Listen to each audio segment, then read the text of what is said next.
It's been such a long time since Boston led the way. It's more than a feeling. It's Mike and Tom to start the day. The heart of Massachusetts should be freedom, justice, and liberty. Freedom led pilgrims to Plymouth Bay. Salem trials had justice too late. The sons of liberty spilled the tea, and then the redcoats spilled their blood. The shot heard around the world rang out from the Bay State. Boston strong and ready to defend. It's where revolution started and ends. It's been such a long time since Boston led the way. It's more than a feeling. It's Mike and Tom to start the day. Quincy Market, Freedom Trail, Charles River, Boston Harbor, Bunker Hill, Griffin Wharf, Fenway Park, Omar Charge. It's been such a long time since Boston led the way. It's more than a feeling. It's Mike and Tom to start the day. Hey, hey, hey. Hope everybody had a dynamite weekend. We are on our way to Plymouth. Yeah. Fun.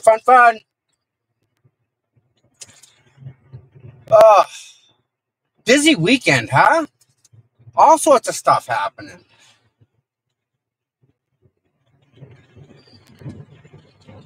Let me just say something real quick.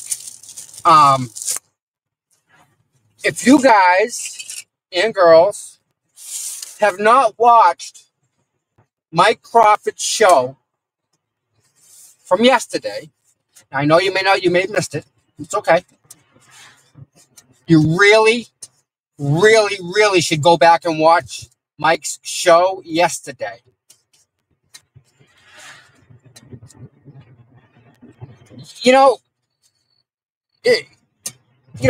I know I'm not everybody's cup of tea. I get that. And that's cool. As is every single person that's listening to this may not be my cup of tea. I may not like you. We don't know that until we actually get to meet each other, talk to each other, make that determination.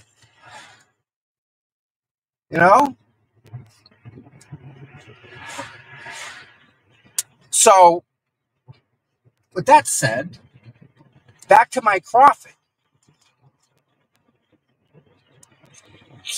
Some of the stuff that he does isn't my cup of tea. We're in a bad area real quick, just so you guys know. The reception here is horrible. But we'll push through it. We can do it. Oh, you're a menace. Get off the road. Jesus.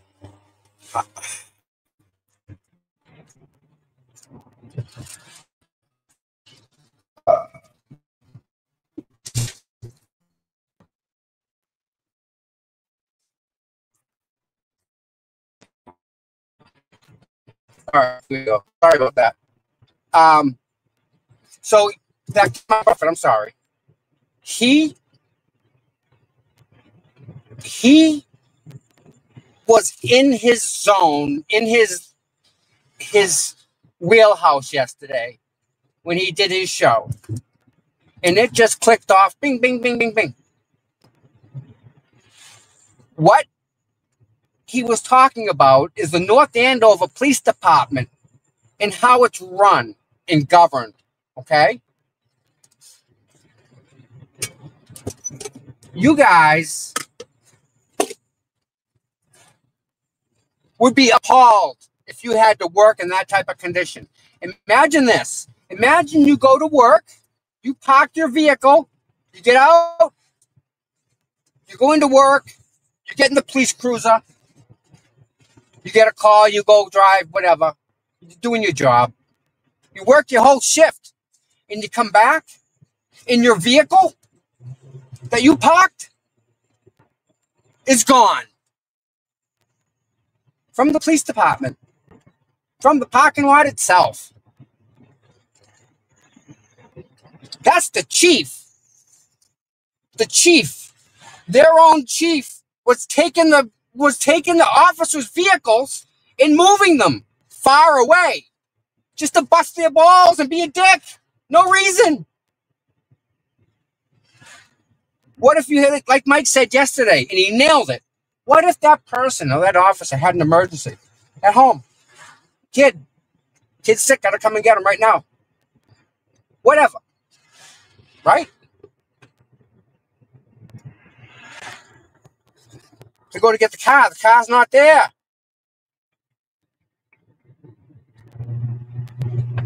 Imagine that.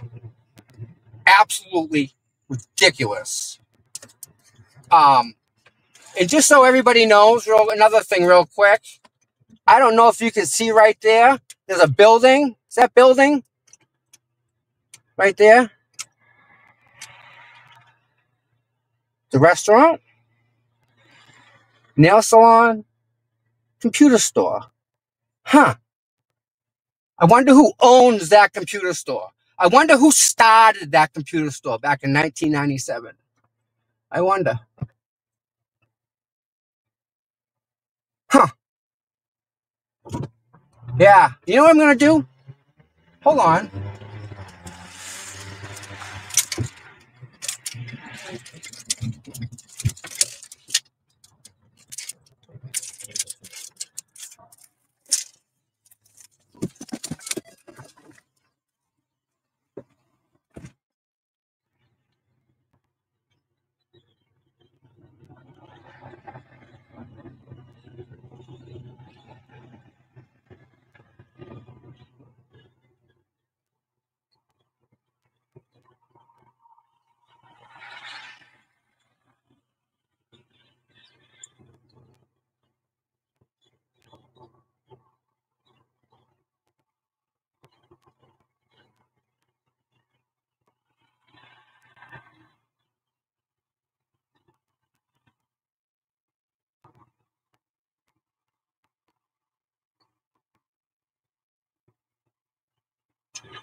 Bye, bye.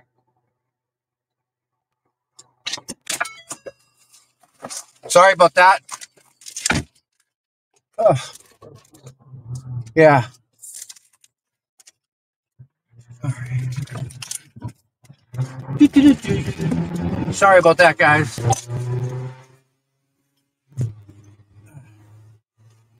My my nephew went to the NASCAR race, and my brother took him.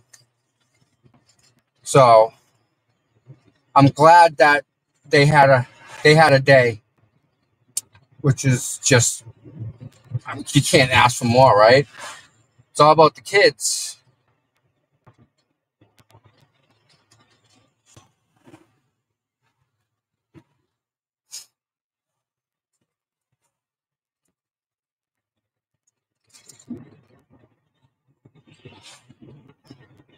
All right.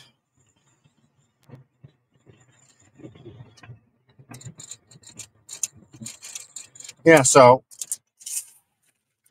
nice little deli over here. Bryantville Deli. Really good food. Hmm.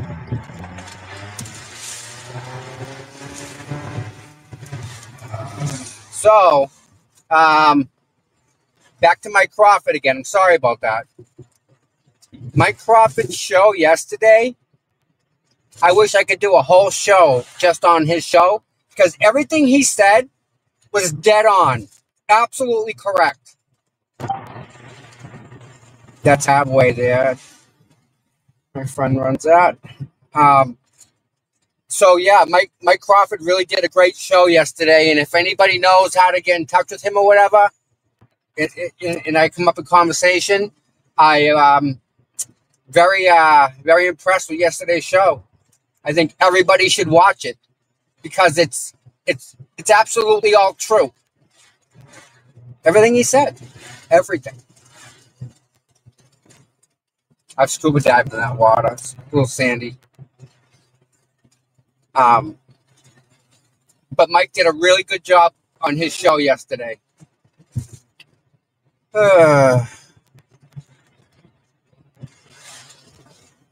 What else is happening? What else is happening? Karen, I can't believe this. And then I hear Kelsey's trial tomorrow is canceled. So, that's just,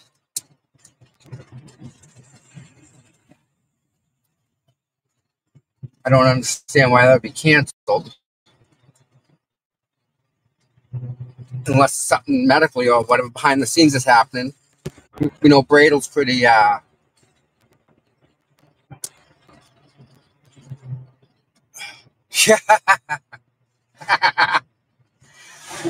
I just got a text from my brother.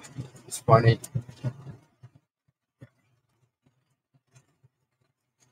So yeah, so that's a computer store in Hanson.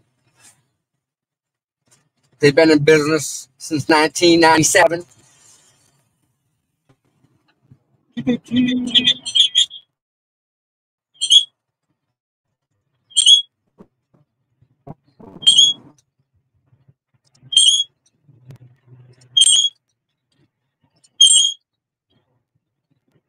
Okay, that's that. Yeah, now I can see what it is. Da-da-da. Yeah, maybe it's the yeah.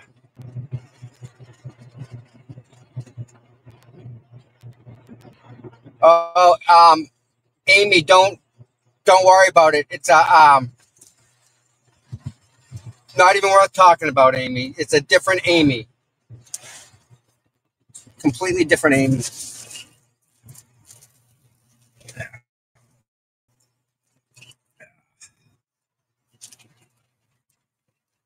So I can take the other, I don't need this on yet. I was just using it for the comments to see a peek.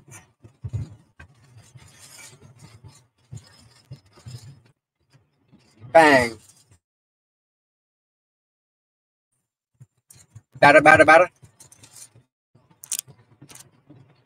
Much better for me.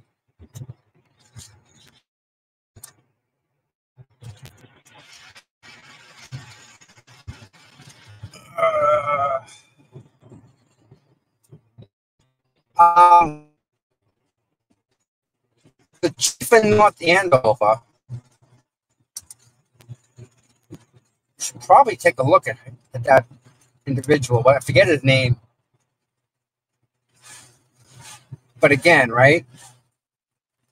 Just like the chief,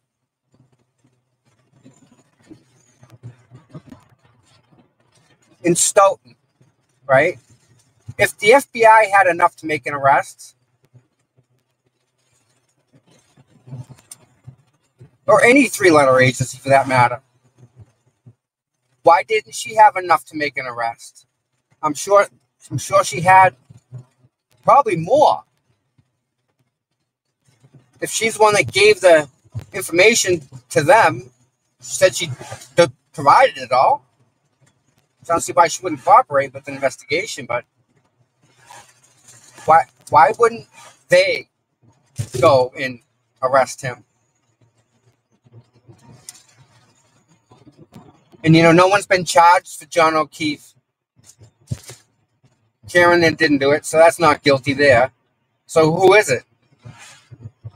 Who? Right? What happened to John O'Keefe that night? I think we're going to find out some stuff we didn't know. And I also believe that today, in court, people are going to be a little taken back by some of the things that are said. Like, oh my God, you can't say that. Or, oh my God, no, we can't, no.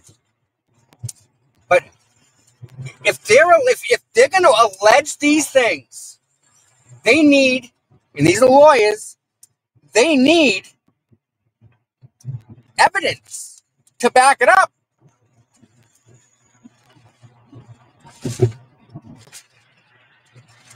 And we're not talking,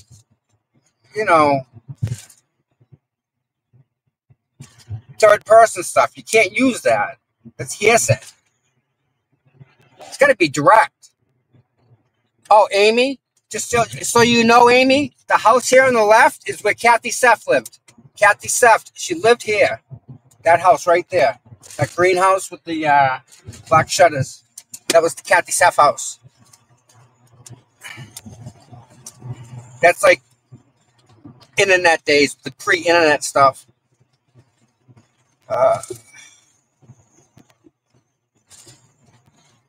You know what? Can we all do me a favor? Yeah, that's exactly. Yeah, Cop's daughter. Oh my God, Cop's daughter. I'm so glad you're here. I haven't seen you for a while. We're asking if you were okay because no one. I've been asking. I haven't seen you. Great to see you. Thank you. Woo-hoo. That's cool. Thank you, God. Yeah, Amy. That's supposed to be where she lived. Yeah.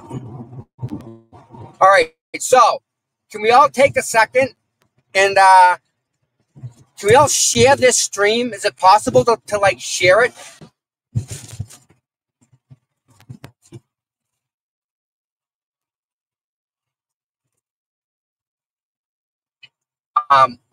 Also, and this kind of screws me, okay? But because you all shared it, what's going to happen is, I told Melanie that she can use my stream. So if Melanie streams it, some of y'all, we'll all go to Melanie. We'll go over to Melanie's and I'll lose the viewers. But I don't care because we're all going to get the same content, right? Like everybody I mean, how many people are streaming today, right? How many people? A lot.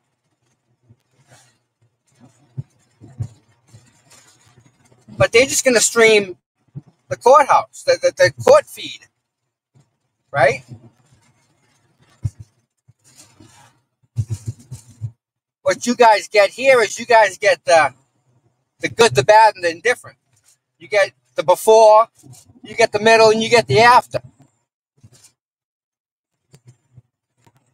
And for some reason, and I don't know why, but stuff just happens. Don't understand it, but stuff happens.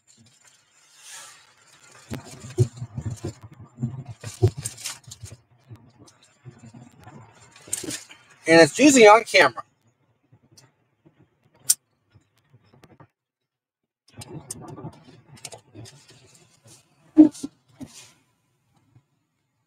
Nice day out.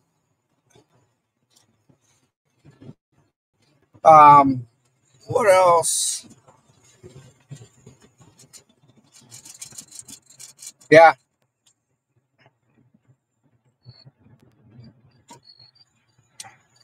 This is a new courthouse. There's nothing around here. It's just the courthouse. So when we go here, you know what I'm talking about. It's a pretty courthouse.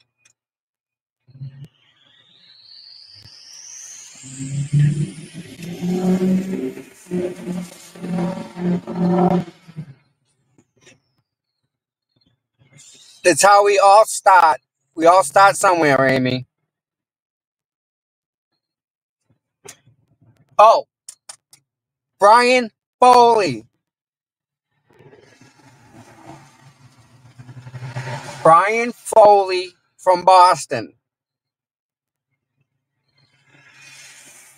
is an absolute rock star to the city of Boston.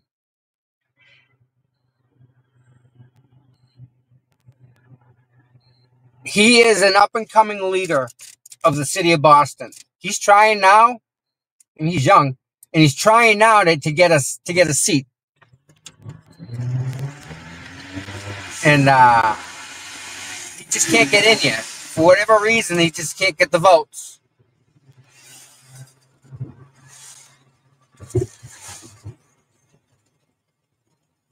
This kid woke up and somebody broke into his apartment. He did the Charlie Kirk. He did the setup of it, organization, and all the Cooper people went to his house, were knocking on the fence. They got arrested. You know, where was it? We went somewhere, and it was Black Lives Matter people, and they were trying to force us and get us out of where we were. So we were like face to face with them.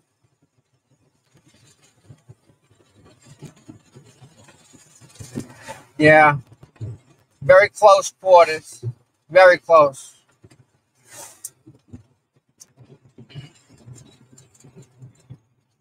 The people that were protesting in Boston were just nuts. Those are that like 1% of the population that really needs mental health treatment.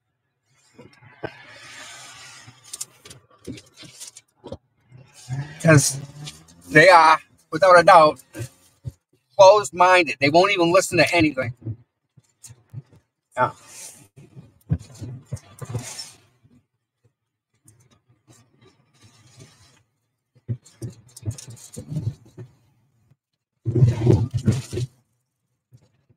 Go ahead. Go ahead. Go ahead. Just turn around in front of me. It's okay. Tough spot, but I mean, I could have made that swing. And the hazard's on. Nice. That house right there in the corner is my drill instructor's house. Lieutenant Mike Gray.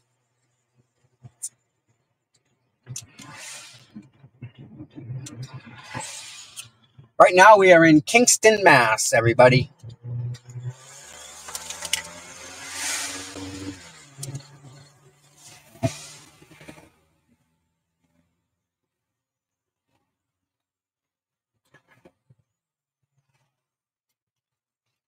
I'm gonna jump on the highway right up here.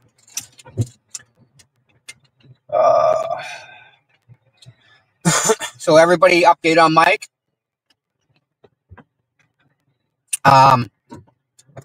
Mike's home, got through surgery, and he's on the mend.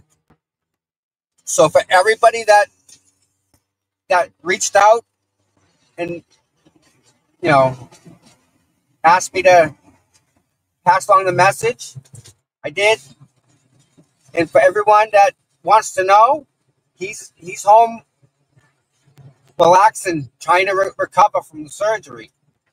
So I don't want to get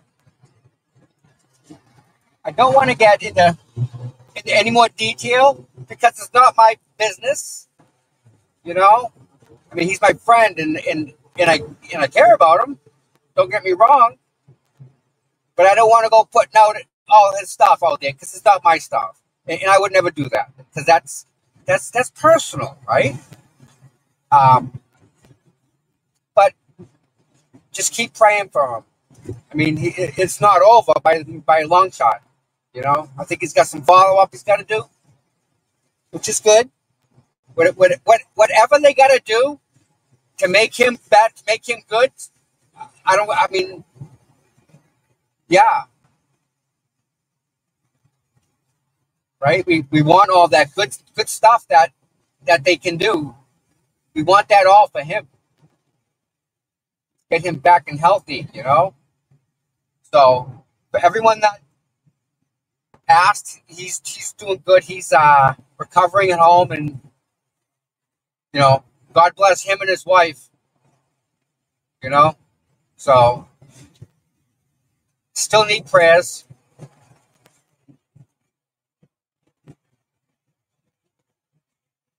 Yeah.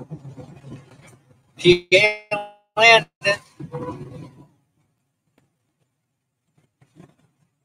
I did some work for them.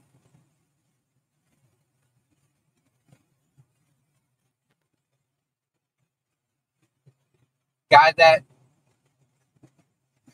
owned it I guess they were doing something with the weights when they were paving this road right here, because they do big work like highway stuff. So when they were doing this road, somehow like they may have got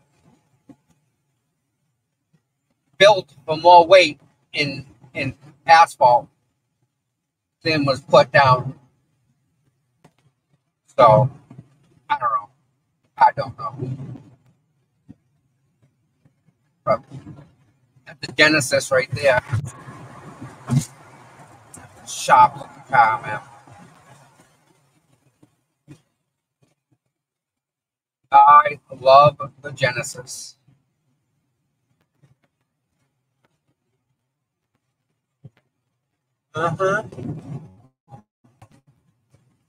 Oh, good news on the auto insurance front. They're looking in to see what they can do about my rates.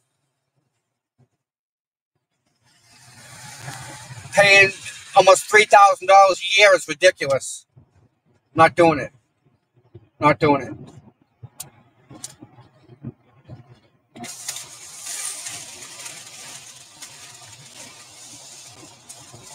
Not doing it. So this is the exit we get off up here.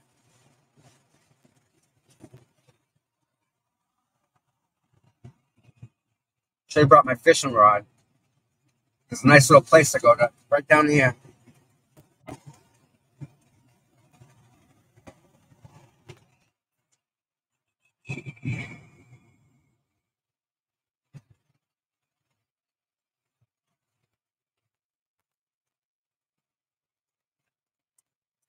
Yeah, I should be paying $500. Yeah, I have the best driving record they have.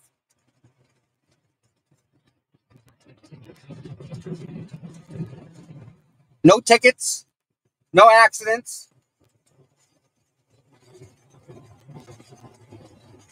I own the car. I have zero coverage on it. Basic. It was like 2,400 plus change, and then the rate's gonna go up in the middle of the policy. The lady said, so it'll go up even higher. But I have a really good driving score. Go ahead. Oh my God! Seriously? You slow down as much as I do? Wow! Jesus, guy.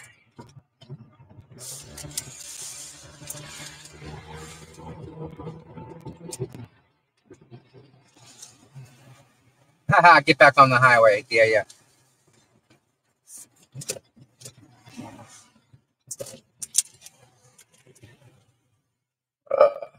1243.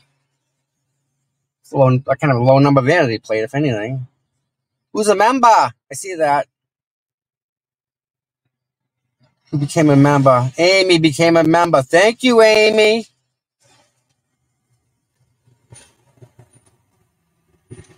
Yeah. I'll show you guys the policy.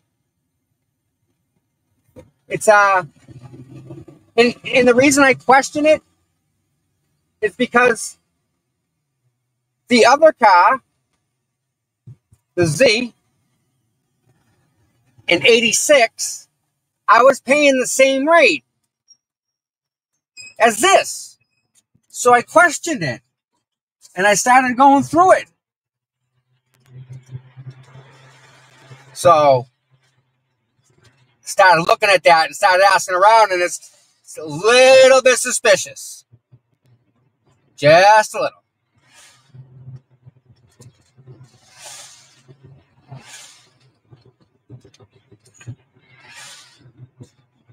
Hiring correctional officers and nurses. Nice. Anybody want a job? All right, we got some people. There's people out front. Oh, this is good. Nice crowd. Nice crowd.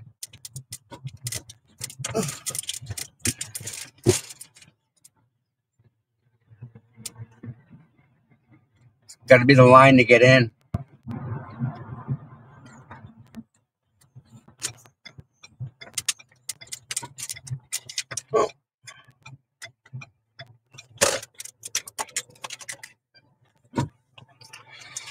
Pedestrians have the right of way 100% of the time. Lots of media.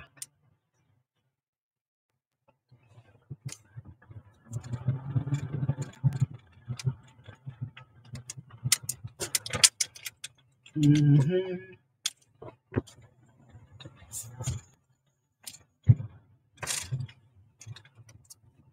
I think we'll park right about here. How about that? I like that spot right here. This is my spot. All right. I should put that away.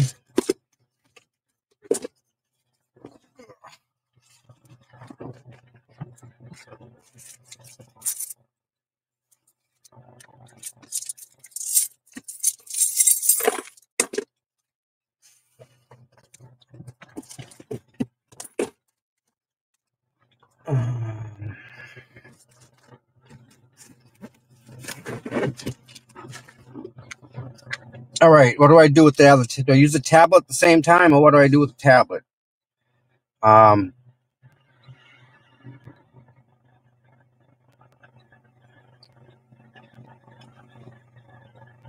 Hold on. All right. Real quick, we're gonna do a test.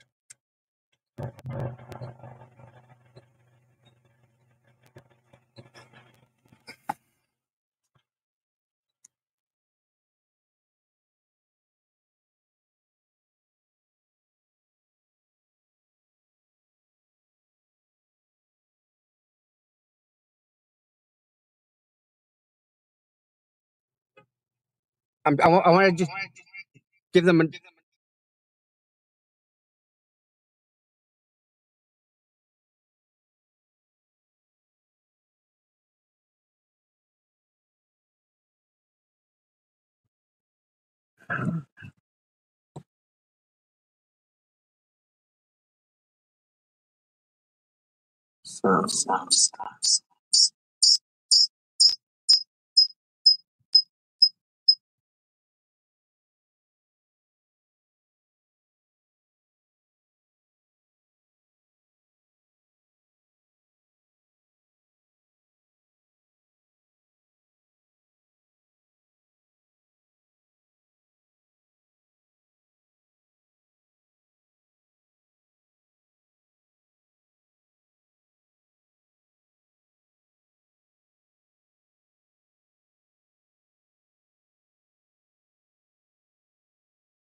How can that be?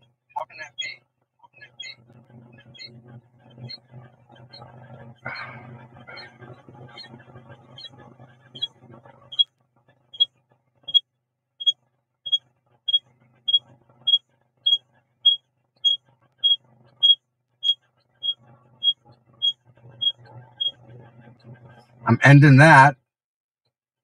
Fixes that freaking problem, doesn't it? Thank you for making that decision. Not putting up with that. Now, this is how it goes. The phone, the connection. The minute I walk over there, I'm sharing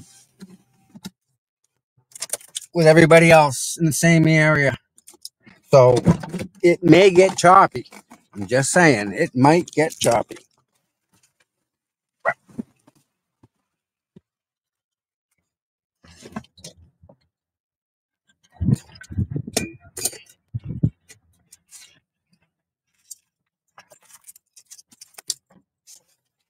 All right, there's that.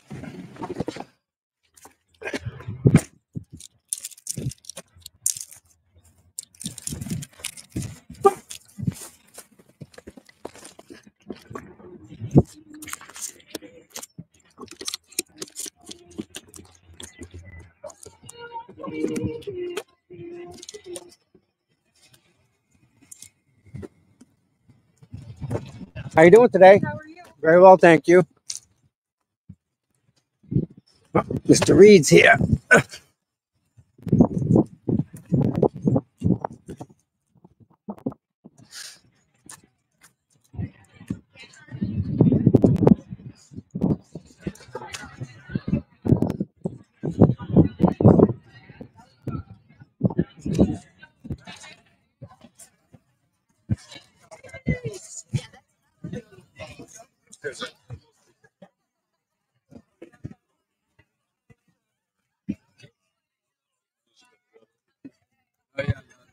One of his other assistants. She has 9 lawyers.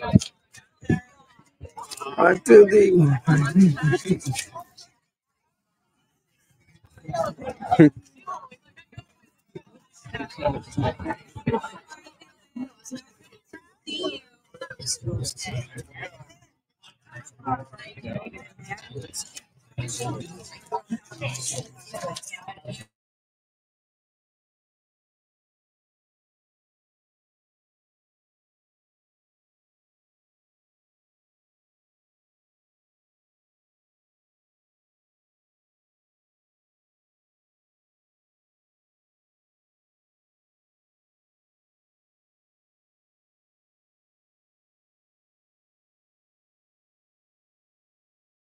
courthouse, I'm a little way too familiar with. Yep. Because you know my sister-in-law, Lisa. Okay. You probably know a lot of places though. Mm-hmm.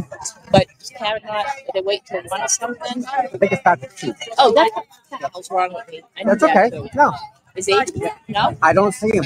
And you would think there should be like a big circle around him wherever he goes. Oh no. Everyone getting pictures. Yeah, I think he stinks. I stand back. But In case anyone's yeah, taking pot shots at me. there's a lot of is that Brian over there? No. Brian. I thought the guy. See that guy walking with the hat, walking away. I thought that was Brian. Oh, Yeah. BLT or Brian what's LPL. the story with him? What's going on? I You know, I don't know. I'm sort of falling off the edge of the cliff. I don't know what anyone's doing.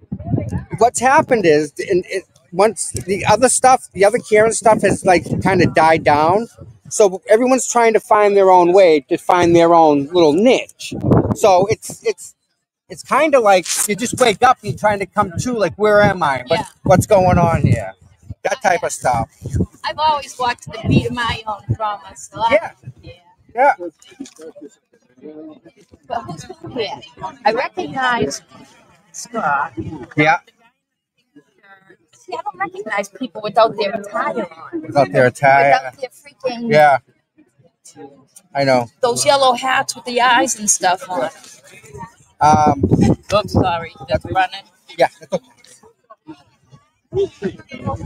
So, the people that are here have been the people that have been following this whole thing from way back. Oh, I ain't been, but from my couch. Yeah.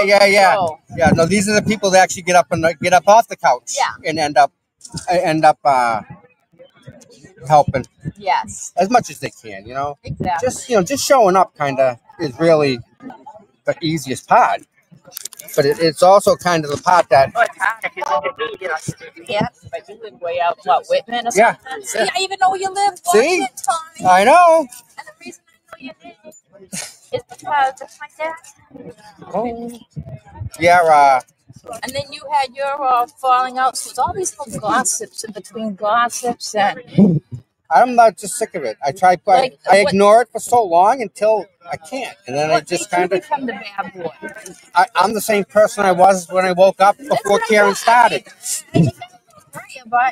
So listen. So here's the funny part: the people that are accusing me of like doing this for money, well, I stream it. I was making $3,400 a month, and they took it away from me. Gone. My retirement.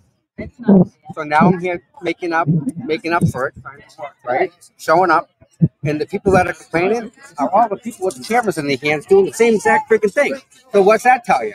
That they don't want me doing it. Yeah. So I'm all set. I'm gonna show up and I'm stick the camera right in their face and say I'm here. Good I don't care. But not for thee. Yep.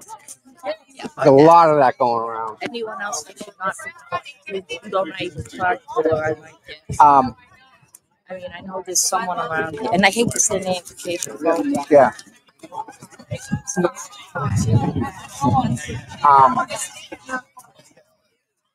guy in the pink shirt? Yeah. 6'12". Hey, what station from? 7. 7. Okay. Do you know who the pool camera is? Box. Nice. It's just these are all people that. I'm surprised you don't recognize the young cameraman. Well, I went to the Charlie Kirk Memorial. Yeah. Middle of Boston Common from I want a picture. So all right. I really can't hide. Yeah, Charlie Kirk didn't like me. No. Because I'm a gay lesbian. Okay. With 8 kids. Okay. And I'm thinking of turning into a male so I can beat the shit out of guys. Okay. Does that sound funny? Whatever you want to do. Oh, shit. And that's okay. No, listen, it's okay. That's the beauty of it. We're in America, and you're allowed to do all of that if you want. I told you it was Monday. I thought it was No, I'm glad you figured it out. I'm like, what the hell? I'm glad you figured it out. Yeah. Now what you want? No. She's been. Okay. Thank you. I've been thanking everyone and thank you. She's been going way back. Yeah. way back. So So I all work in these Dedham. people. The hospital right next door in Plymouth.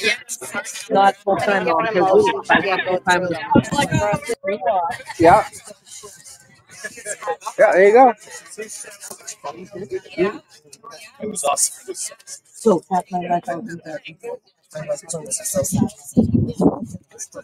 So that's weird for me. Yeah, it's like, It's yeah. weird Isn't it? because Yeah. I can see this house from my kitchen. And then I happened to put my phone on today and I was like, I thought I got 2 phones. Yep.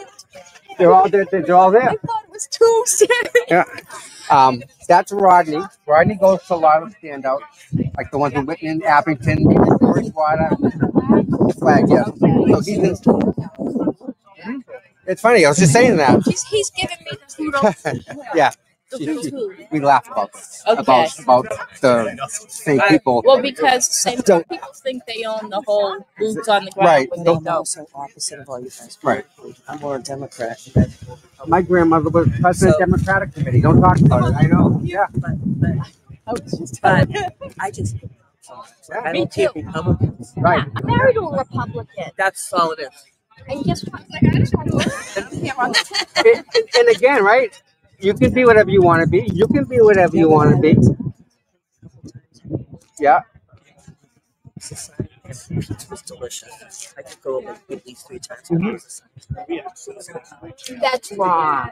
Can't do that. That's so Can't do wrong. that. And I was like, thank you. Especially a woman liberal. We have the backbone of society. But you want to know this? You ready for this? Listen, if you talk to anybody, there's always going to be one thing that they will be liberal on themselves. They can be the most conservative person that they want to be, but there's one thing on their own that's personal. Trump's liberal with the women. They'll be liberal for whatever on one specific topic, and that's it. So everyone has it. This is how it is. Look at the camera. Right, but they'll say, What are they doing? They're taking this is B-roll footage to put it all together. So Oh. when they make their footage at night, at night, they're gonna say we're not necessarily going to be in it. they're gonna say two or three supporters. I got my came. big outfit on too, but I don't care. I mean, to look cute. I just I woke had up. scrubs on. I went from hospital There's a scrubs to this. hospital Thank scrubs you to for the. filling in there because we How, good. How are you? Oh, over there. I know. Hi. It's good to see you. Thanks for coming down. This is They cool. say it. Thank you. And I got divorced. Ooh, Oh, there you go. That's even better. I fought for my daughter here. You'll never forget that one, right? I fought for my daughter here for 11 and a half Nice. years, and they fucking took her. Oh. She wasn't even my kid. And guess what? Since the kids left,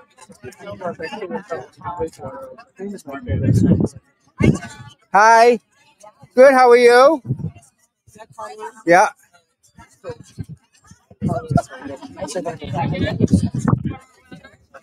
okay, that's what I was asking about. Is that her? I don't. Yeah, and my friend Rita came to meet her.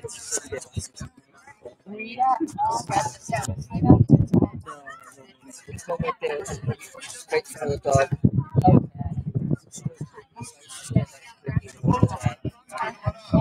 We just separated hers.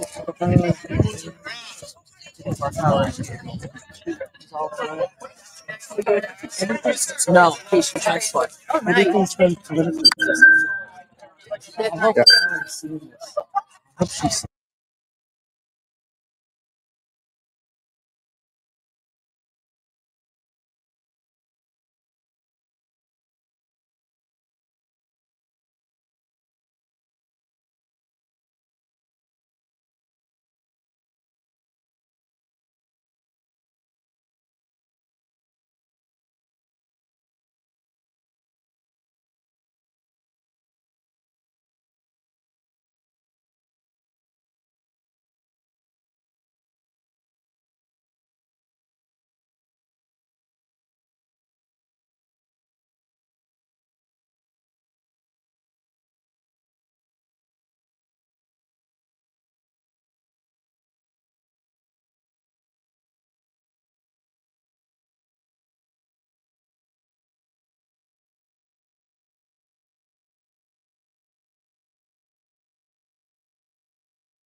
Oh.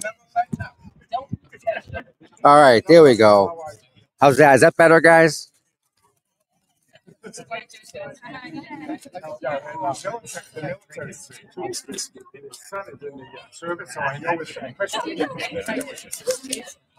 No, we just where they come from. Military grades, just like stocks. Nice. Okay.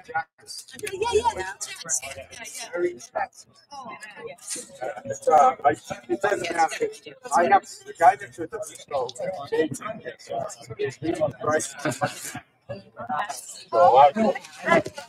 I know what they are. They actually, they're gonna find out.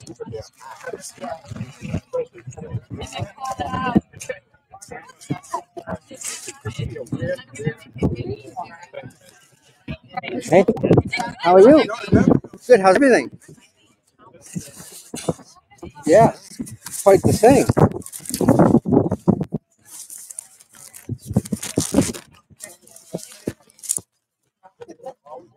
Yeah, I think so. I'll wait till she gets here, though. Hi. You good? Hi. How are you? I have a great picture of you and I at dinner. Do you really? Yes, so we'll get another one here. Let's do that. How's that? Joyce? Where's Joyce? Joyce, where'd she Joyce. go? Joyce, where'd she go? Oh, she's talking to Ted Daniels. My son, I have to send him a picture of you. Okay. I'm sure you say hi to the cops. What's his name? Jim Nelson. Jim Nelson. I hope you're having a good day. We're here hanging out at the court. We're going to get another picture for you, though.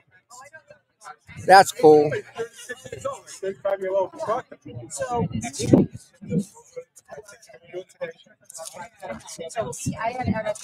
Yeah, get Joyce, right? We'll get another picture.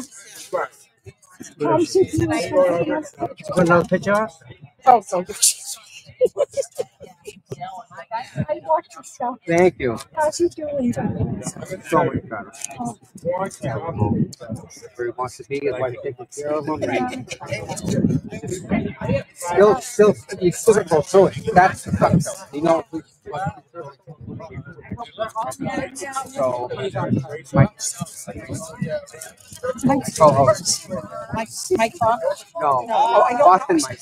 Okay, I don't know. Yeah, he was my co-host. Yeah. He had cancer, they call him cancer, and they took it out, so he's home recovering. So he's safe. He's not safe, but he's better now. Yeah. I just had my first. Good. Because of that. We got my family history. Everybody, Yeah, I got history. Yeah. My mother died. Yeah. I'm all over it. yeah. And make sure you tell your family. I used to tell my family members to Yeah. listen and cancer. See? See what you read stuff that's going on. Yeah. Well, I had Yeah,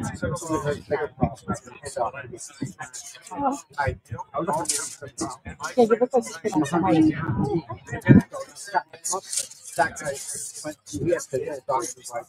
What happened? I don't know. You tell me. I don't know. I do it every day. Hang on. I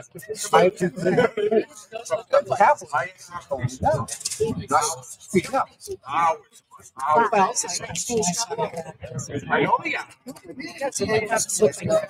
Yeah, I'm getting.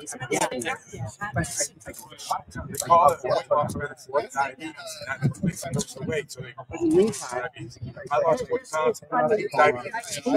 I need my local.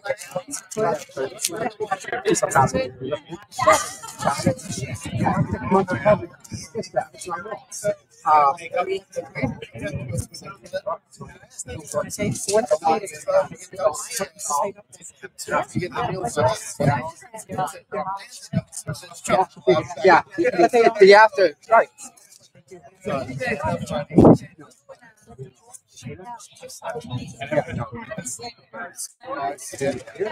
Never know.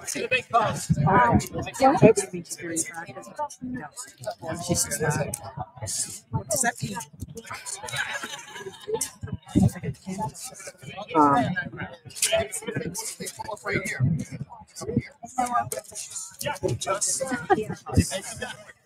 I could never be Down. Like walk through the door. now she comes to the house. Like, once you see it, you never not see it. She makes fun of it. It's like, I'm sure they do. So. Who are you talking to? Oh, yeah. Yeah, I think so. Yeah. Oh, Sweetheart. Yeah. I'm going to get another picture. Yeah. Take them. Get them. Sweet. All right. You all there? I'm trying to get Karen. That's coming up right now. Oh, yeah.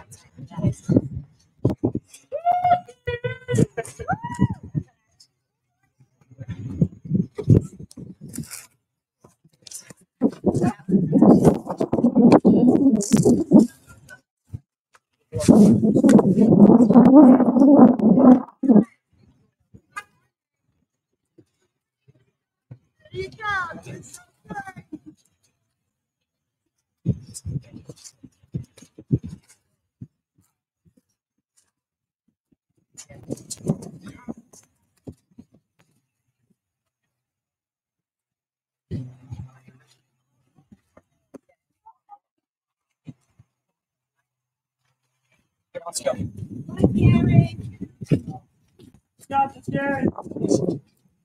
Good luck, guys. Good morning. How you doing?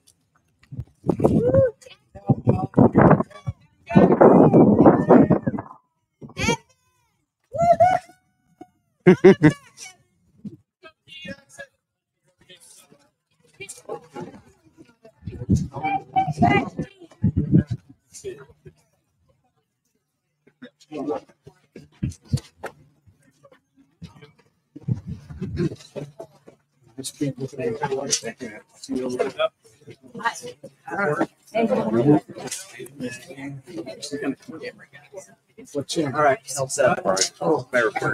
I know you. You're on TV. Nice to meet you. Nice to meet you. Hi, how are you? I'm doing well. I have to go. Oh, What's the story? In like 30 That minutes. works. I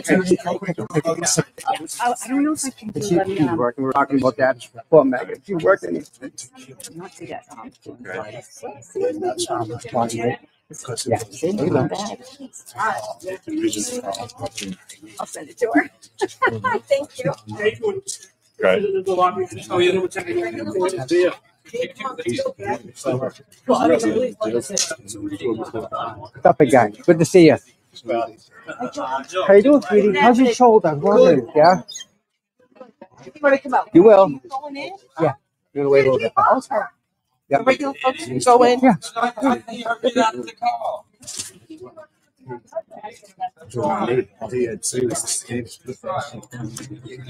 All right. So we've seen Karen go in, right?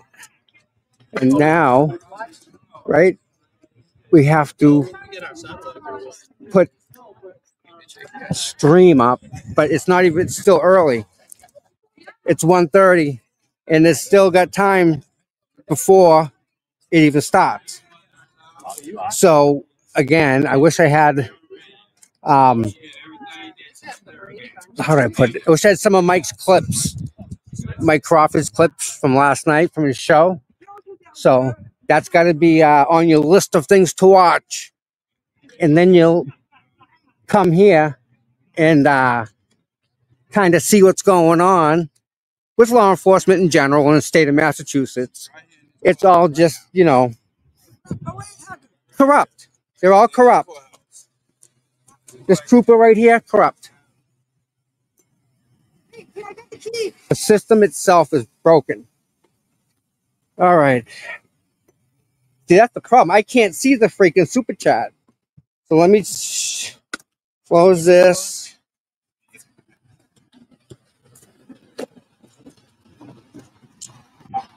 Hold on.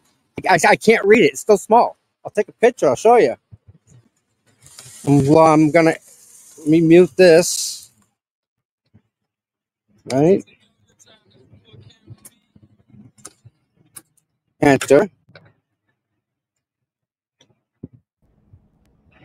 Donkey. That's Barry Lewis too. Barry, long time no see. Wow. Amy, fishing fun. Thank you, Amy. Wow. Wallflower member.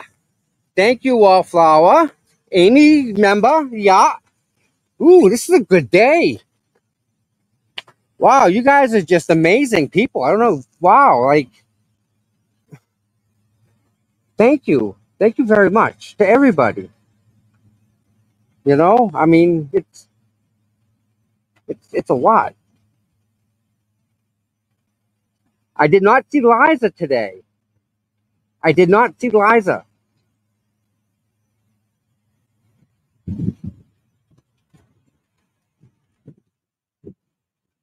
Yeah, Alan Jackson. Now I saw something Alan Jackson say is going on at 2:30 somewhere. So, you know, I don't know if I can go in. I don't know if I should. I know I can't record in there, so everything will have to go off, right? Um, I guess if I went in, right, I could like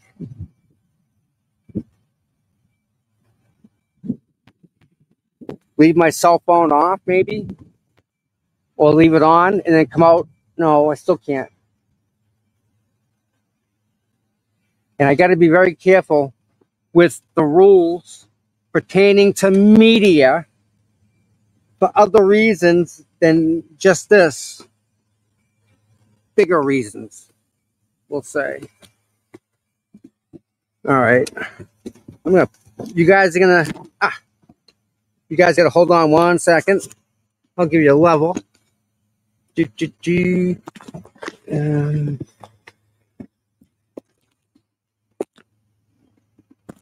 All right, hold on.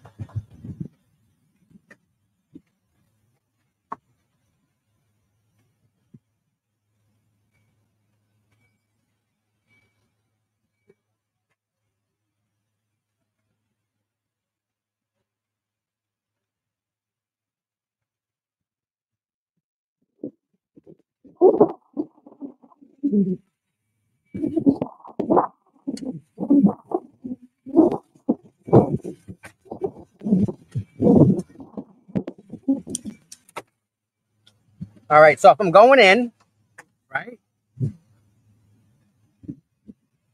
I have to leave stuff here. Okay, that's at 24%. All right. Let's see, I can read chat now. Oh, Scooter, 54. Thank you very much, Scooter. Scooter, thank you.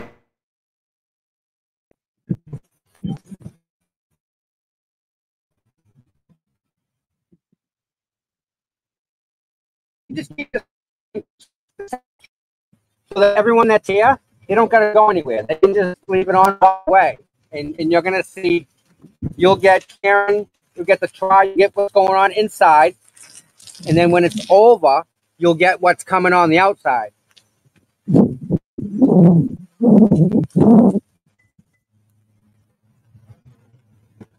Glenn.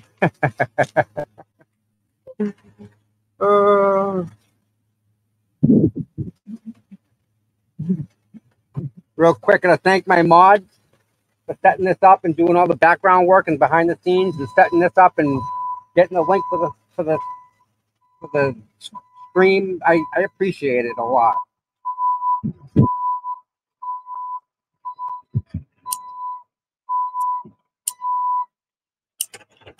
I could. That's an idea. I can just leave this stream and I'm in the car looking out the window, right?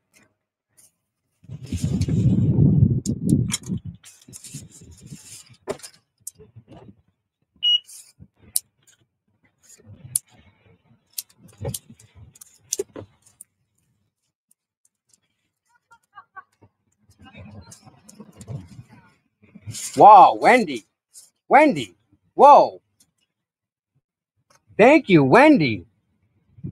Thank you, thank you, thank you. Wow. Jeez, Wendy, thank you very much.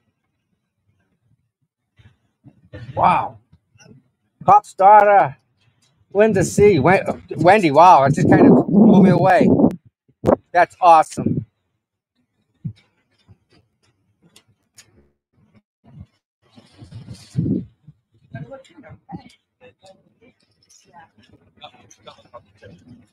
Wow. Oh, that's right. I remember. I remember. I remember. You did it. Found a way. Thank you. Thank you, Wendy. Thank you so much, Wendy. Oh my goodness. No, Wendy sent me something and it didn't go through for whatever reason. And then she was at one place and I was going to another place and we just couldn't hook up. So we kept making a joke about it and yeah, she got all right. Wow. Wow. Yeah. Um Boston Mike, we're all praying for him. You know, he's through the hardest part. Now he's just gonna go. I think he's gonna do stuff, but um, just thank God he's good. You know.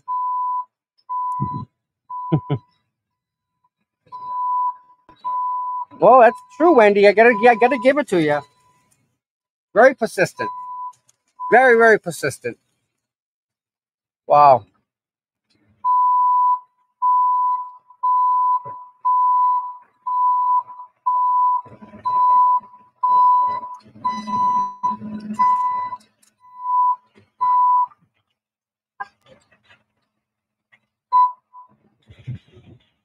I'm not sure what treatment he's gonna get. Whether I don't know if you lose your hair anymore. I think they may do something else. I don't know. I don't know. But he's gonna make it. Well, it's funny. One day he signed on. He shaves. I'm like, whoa, who's the dude here? I remember these kind of like, yeah, different person without a beard.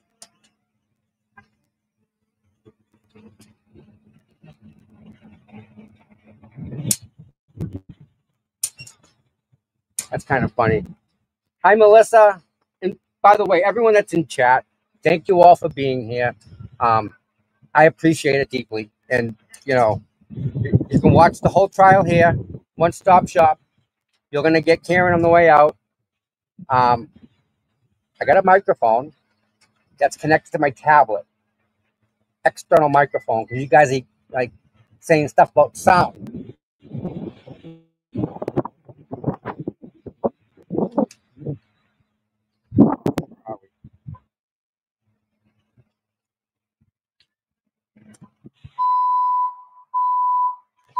So I connect this to the tablet as its means of audio, video type of stuff, right? And you'll get good sound. I hope. I'm doing all I can. That much. Um, Real quick, one of my mods, I got to give her a shout out. Kristen Anderson. You know, sorry, girl, but I'm gonna win that. I'm gonna win that battle.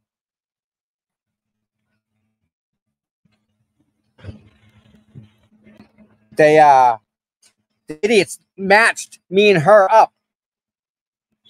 It's yeah. They right over there. Tie it out much. Um,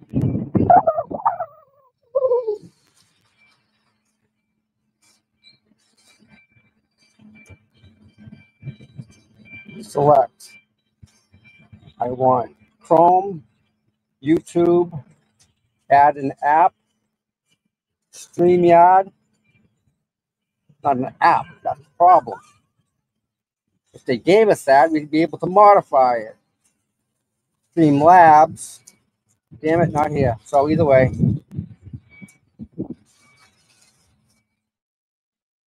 Okay.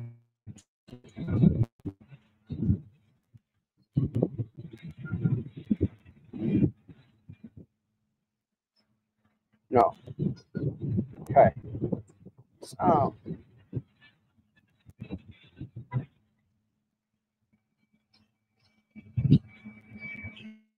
To sound.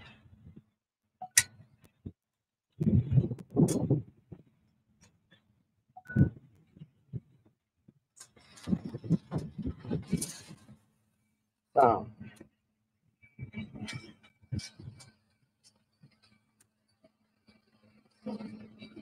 Okay. 1 second. I'm just trying to make sure I can get media. There we go.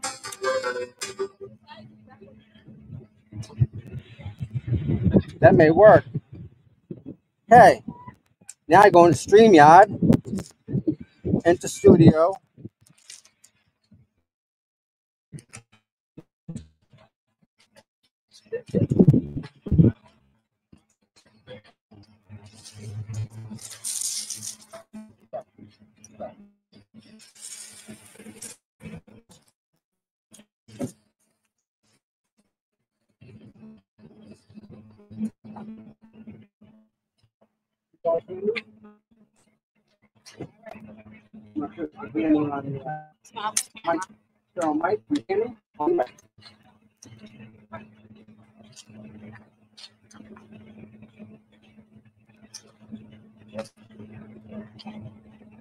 You guys hear me in the volume on the microphone right here?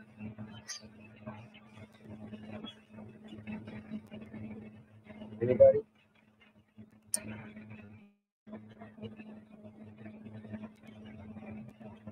You guys hear me? Anybody hear me on the mic?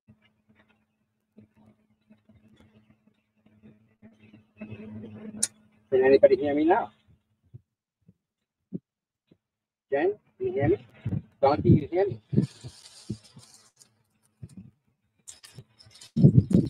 It's lost its mic. Why? Nope.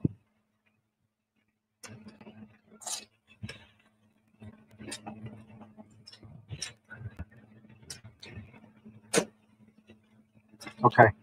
So what I tried to do is I tried to connect this to the tablet so that when Karen's walking out in the crowd, I can just take this microphone, extend it on my arm, and just shove it right above her head so you guys can hear like exactly what she's saying.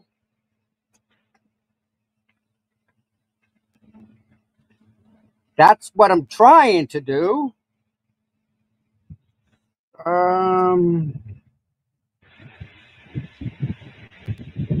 Yeah, no. So what I'm gonna do, you guys, is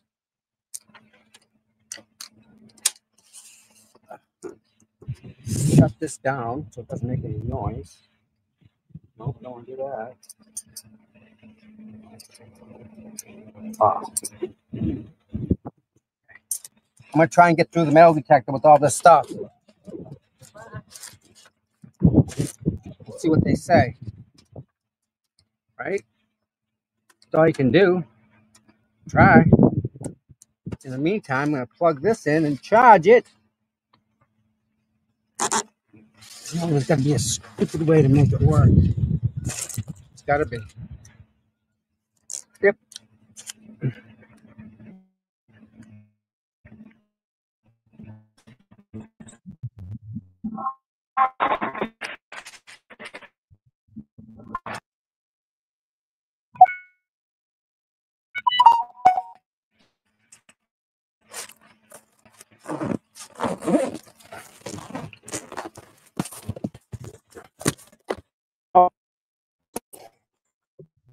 Oh my God. Goodness. Hold on. Hold on. Oh. No, I guess not. All right.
All right, sorry about that. That was my lawyer.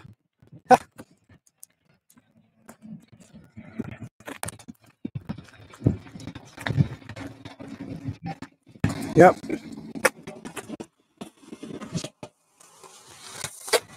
All right, am I gonna go that way?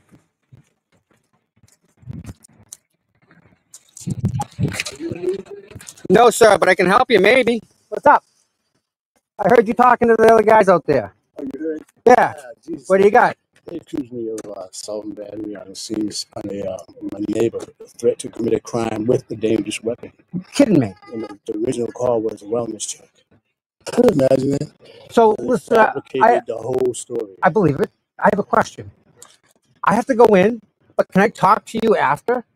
Like, is there a way I can get your number or something? Or you can call me? I have a YouTube show that I do right now. I'm on live.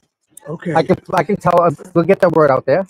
All right. Like big time. All right. So we got two because I had one back in April 4th, 2020. We'll talk all about It it. was on the news. Yeah. No, They said I spit on all the fumes too. we'll pick it all. We'll go through. Get all that. My number is 781. Hold on. Don't give it out like that. We're live. Hold on. I got it. Oh. That's called self-doxing. I've done it before. Not good. I got a Sharpie here. Hold on.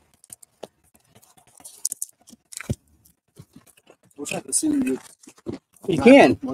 You can, absolutely. I want it. Do you have all that? Send it all to me right now. Send it to my email. cputom@gmail. I don't know how to do that. I'll let you do it. I'll do it. Yeah, absolutely. Let me find it. Yeah, turn that on. What is Plymouth? I live in Duxbury. Duxbury, okay. Deluxeberry. That's what you said. Yeah. That's what the rich people, they call it. All right. Let's see. That might still be on. All right, so what's the number again? And my email is jd783 720 at gmail. Okay. And the phone number is 781-831-0139. Okay. Now, I have that. And what's your name again? Jethro Davis. Jethro Davis. Okay. So there it is, right? Is that the Let's send it to you. No, we want to send it to me. is that the No, CPUTOM at Gmail. is that the call though? The emergency 911 call? I don't know. This thing is attached. Okay, so that means it's attached to that, correct? Should be. I still let you on too, so I can still send it. Yeah, I'm gonna send that. So right there, right? Yes. Yeah. Okay. So there's that. There it is.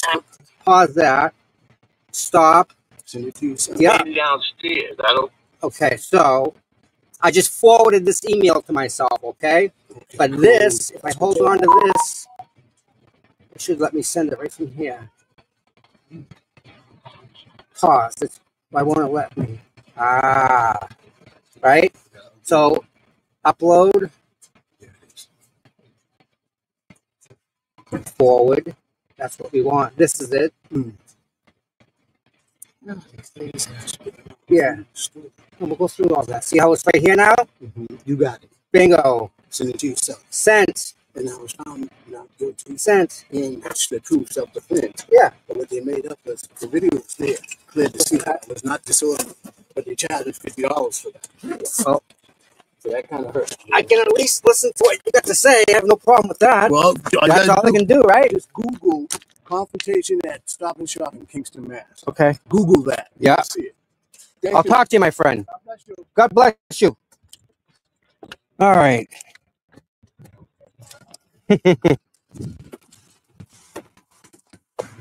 All right.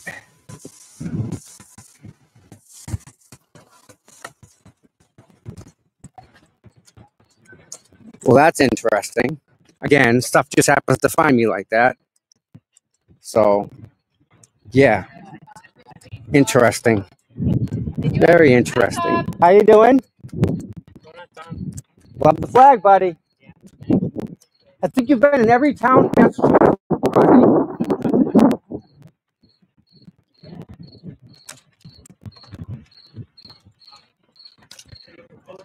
That's Rod. He's a really big supporter and does a lot of stand up. So let's see what happens here, guys. I may have to um, wait and then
so kind of the issue is I'm wearing a Karen Reed sweatshirt.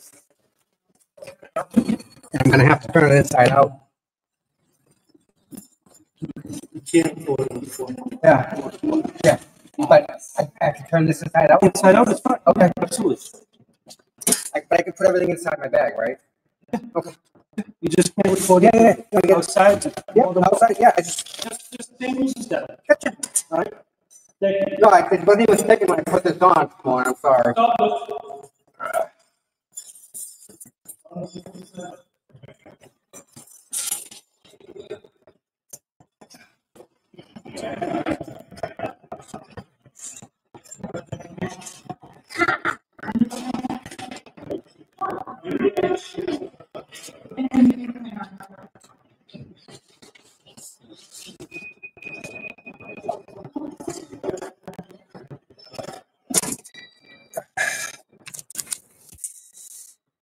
Okay, everybody.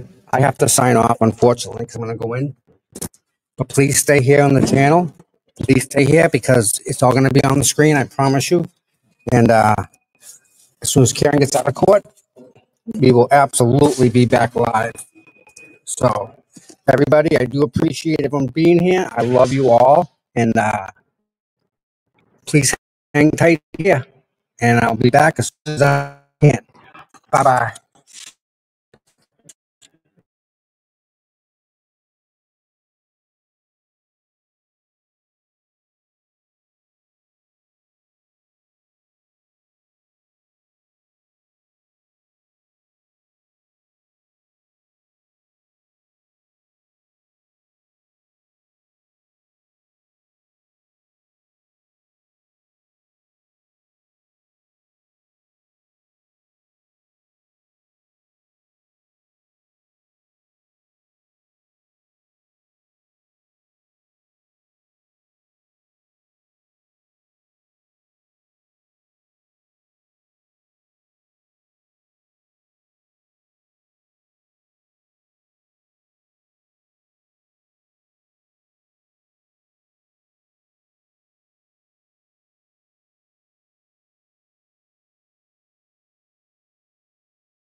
we've requested it from the DA's office. Okay. It is coming in from the DA's office in parts, and I anticipate we should have it all within the next 21 days, is my guess. Okay. All right. Procedural issues from the defendants. We can start with you, Attorney Seligson. Thank you, Your Honor. As we're anticipating the status of this case, it's important to inform the court that from Ms. Reed's perspective, we have affirmative claims that we intend to bring on her behalf.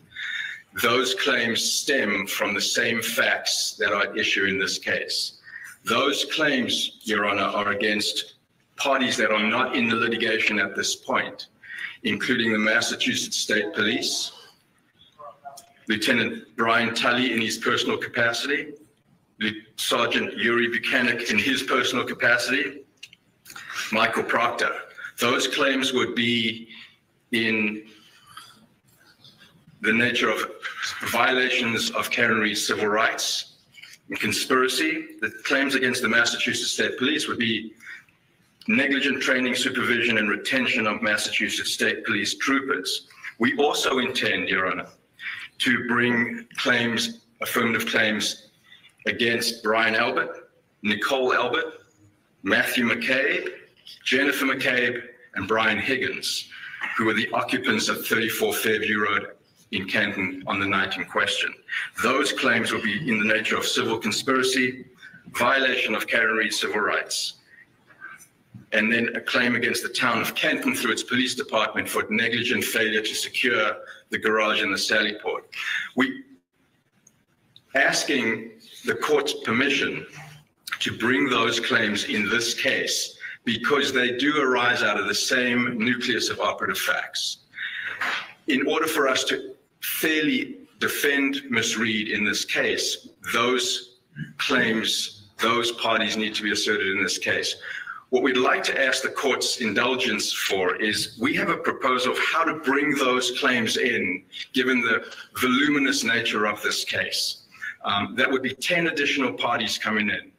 To do that, we would be alleging that the individuals in the House diverted attention away from themselves towards Ms. Reed, that law enforcement then acting on that diverted attention away from her, because the people in the House were either police or police adjacent who were socially and personally connected. Then they collectively conspired to ensure that what happened in the House was not explored and investigated. And instead, Ms. Reed was wrongfully targeted, maliciously prosecuted, made to face 2 criminal trials for the death of John O'Keefe, and is now facing allegations of wrongful death, all stemming from the same claims. How do we synthesize the process to bring these claims and parties in? What we're asking the court to consider is for us, at the time we file her answer to the complaint, we've got some claims that we're asking to be dismissed, regardless of how the court decides those. We still have to file an answer on her behalf. Our suggestion would be to file those claims against those parties in the same pleading. Serve all of those new parties with that complaint. Allow them 30 days, not the normal 20 days, to respond so the court can have one hearing on whether some may bring dispositive motions, some may file general answers, so that we can then decide how and who is in the case and proceed forward. So I bring that to the court's attention. And I'm happy to brief it so that Mr. Diller can have an opportunity. Well, at a minimum, you're going to do that. I'm envisioning what the plaintiffs are going to say to this rather extraordinary process, but go ahead. But that would be, otherwise it's going to be in a very unwieldy, delay-inducing process, and we're not looking to do that. This accounts for trying to conserve judicial resources, trying to have a streamlined approach, at the same time making sure that all the claims and all the parties are in this case. The alternative would be for us to file a separate action on Ms. Reed's behalf, alleging these claims, and then move to consolidate immediately with this case, which Your Honor has broad discretion to allow. The point being, the claim should be in this case. they all arrive out of the same facts. They're not separate. And that's essentially what we'd like to do. We'd like to brief that, Your Honor, and have the plaintiffs respond and then proceed from there. Okay. All right. Let's hear it then from the Waterfall. Yes, Your Honor. We are in the process of completing written discovery propounded to us from the plaintiff for under extension until next month. We anticipate that will be completed then. We as well. When you say an extension, this is an agreed to extension? Agreed. Because the tracking order is what it is. We'll get to that in a little bit. It's been agreed to, Your Honor. Okay. And then, Your Honor, we're looking at depositions, but we don't want to consider noticing depositions yet until a lot of the document requests have been answered and the subpoenas for keeper of records. We haven't seen any of the records. We're aware of them certainly from the criminal trial, but when there are a lot of records, as I understand it, that are still to be produced, so that we would then proceed with depositions as warranted in conjunction with counsel and obviously picking dates that work for all. But that's what we foresee in the immediate future, Your Honor. All right, thank you. Let's hear from C.F. McCarthy, then. Your Honor, in a similar boat as to Waterfall, we were putting finishing touches on our discovery responses. The last leg of it is just collecting communications from employees who met at the incident, some of whom no longer work with C.F. McCarthy's, but we anticipate having that included in the very short term and getting that over to my brothers. Okay. All right, thank you. Let's hear from the plaintiffs then in terms of the response to the procedural issue that was raised in particular by Ms. Reed's counsel. Are you aware of the circumstances that they're seeking to join 10 additional defendants into this action? Absolutely not, Your Honor. It's the first notice you've gotten? Of course, I would expect. Not how the court system likes this stuff to work, folks. Right, I would expect the courtesy of a meet and confer to at least let me know. Obviously, they can choose not to do so. That's their prerogative, but I certainly would have liked to have been made aware. Section 1983 actions, I believe, Your Honor, would have to go up through the federal court. We're not seeking to have this case removed in the federal court. We started in the state court. We're intending to move forward in the state court. We would like to have the state court, Plymouth jury decide this case. So to the extent that my brothers and sisters and all of those who are involved believe that they have other legal rights and they want to pursue other legal theories, that's their prerogative to do so. When it comes to interfering with our opportunity and right to justice, we're not looking to sideline that, Your Honor. All right. Any response, counsel? Thank you, Your Honor. You're asking for permission to serve a motion to advance this procedural proposal. So Mr. Diller is not being surprised by the argument that we're going to present to the court. He will have an opportunity to respond. There's no requirement that civil rights claims be brought in federal court. In fact, this court has jurisdiction over those claims. They all stem from the same facts, Your Honor. In the plaintiff's complaint, there are allegations that we need those parties to defend against. This is not just a wrongful death action. Our narrative of what took place. But it is, though. It's the plaintiffs. Well, just hear me out for a second. And when you say that it's not just a wrongful death, that's what the plaintiffs have alleged. The defendants have filed motions to dismiss portions of those. So this, at its essence, is a wrongful death action being brought by the plaintiffs, right? So what you're seeking to do is to be allowed to amend these proceedings and to effectively bring in 10 other defendants for the claims that the defendants have against those third parties that aren't noticed here, right? So you've got to procedurally give them notice as well as the plaintiffs notice of this event before it goes to any adjudication by the court. And that's what we've built into this proposal, which is trying to streamline that process, not depriving them, the new parties, of the opportunity to argue both the procedure as well as the substance. And we're suggesting, instead of serving party X with a third party motion for a complaint, then that party opposes it, then the court rules, then that party perhaps is brought into the case and then brings another motion to dismiss substantively. We're not seeking to. Isn't that what the rule requires? The rule does require that, but the court has discretion to consider the streamlined approach, and we'd like to brief that for Your Honor, but we're raising it at the status conference so that because we are scheduling deadlines and events out into the future, we'd like to at least have the opportunity to advance that argument for the court and allow Mr. Diller to respond to it. And then we will act accordingly. That's the purpose of the disclosure of this today, Your Honor. All right. So I don't know that there's any ruling by the court today that would have to be made relative to that because it isn't even filed yet, so that there's nothing before the court. So ideally, what my instructions to the clerk's office by setting this event up was to get a trial date from you folks and then work backwards like we would do with any wrongful death tort action, which this case is. I take it. Litter Robot, the highest rated self-cleaning litter box for cats, is now available at PetSmart. From the moment you get it home, you'll never scoop again.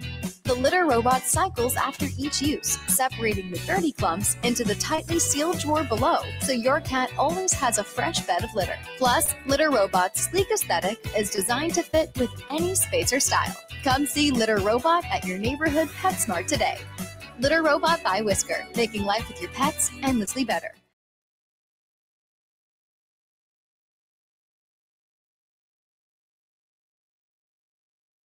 I get asked all the time about Social Security benefits and what happens when your spouse passes away suddenly.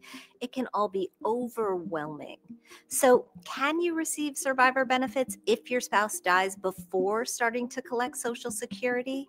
The good news is yes. You could be eligible for 71.5% to 100% of your spouse's benefit. Even if you're divorced, you may be eligible to collect a spousal benefit as long as you were married for at least 10 years. You can find a lot more information about your Social Security benefits at aarp.org/Social Security.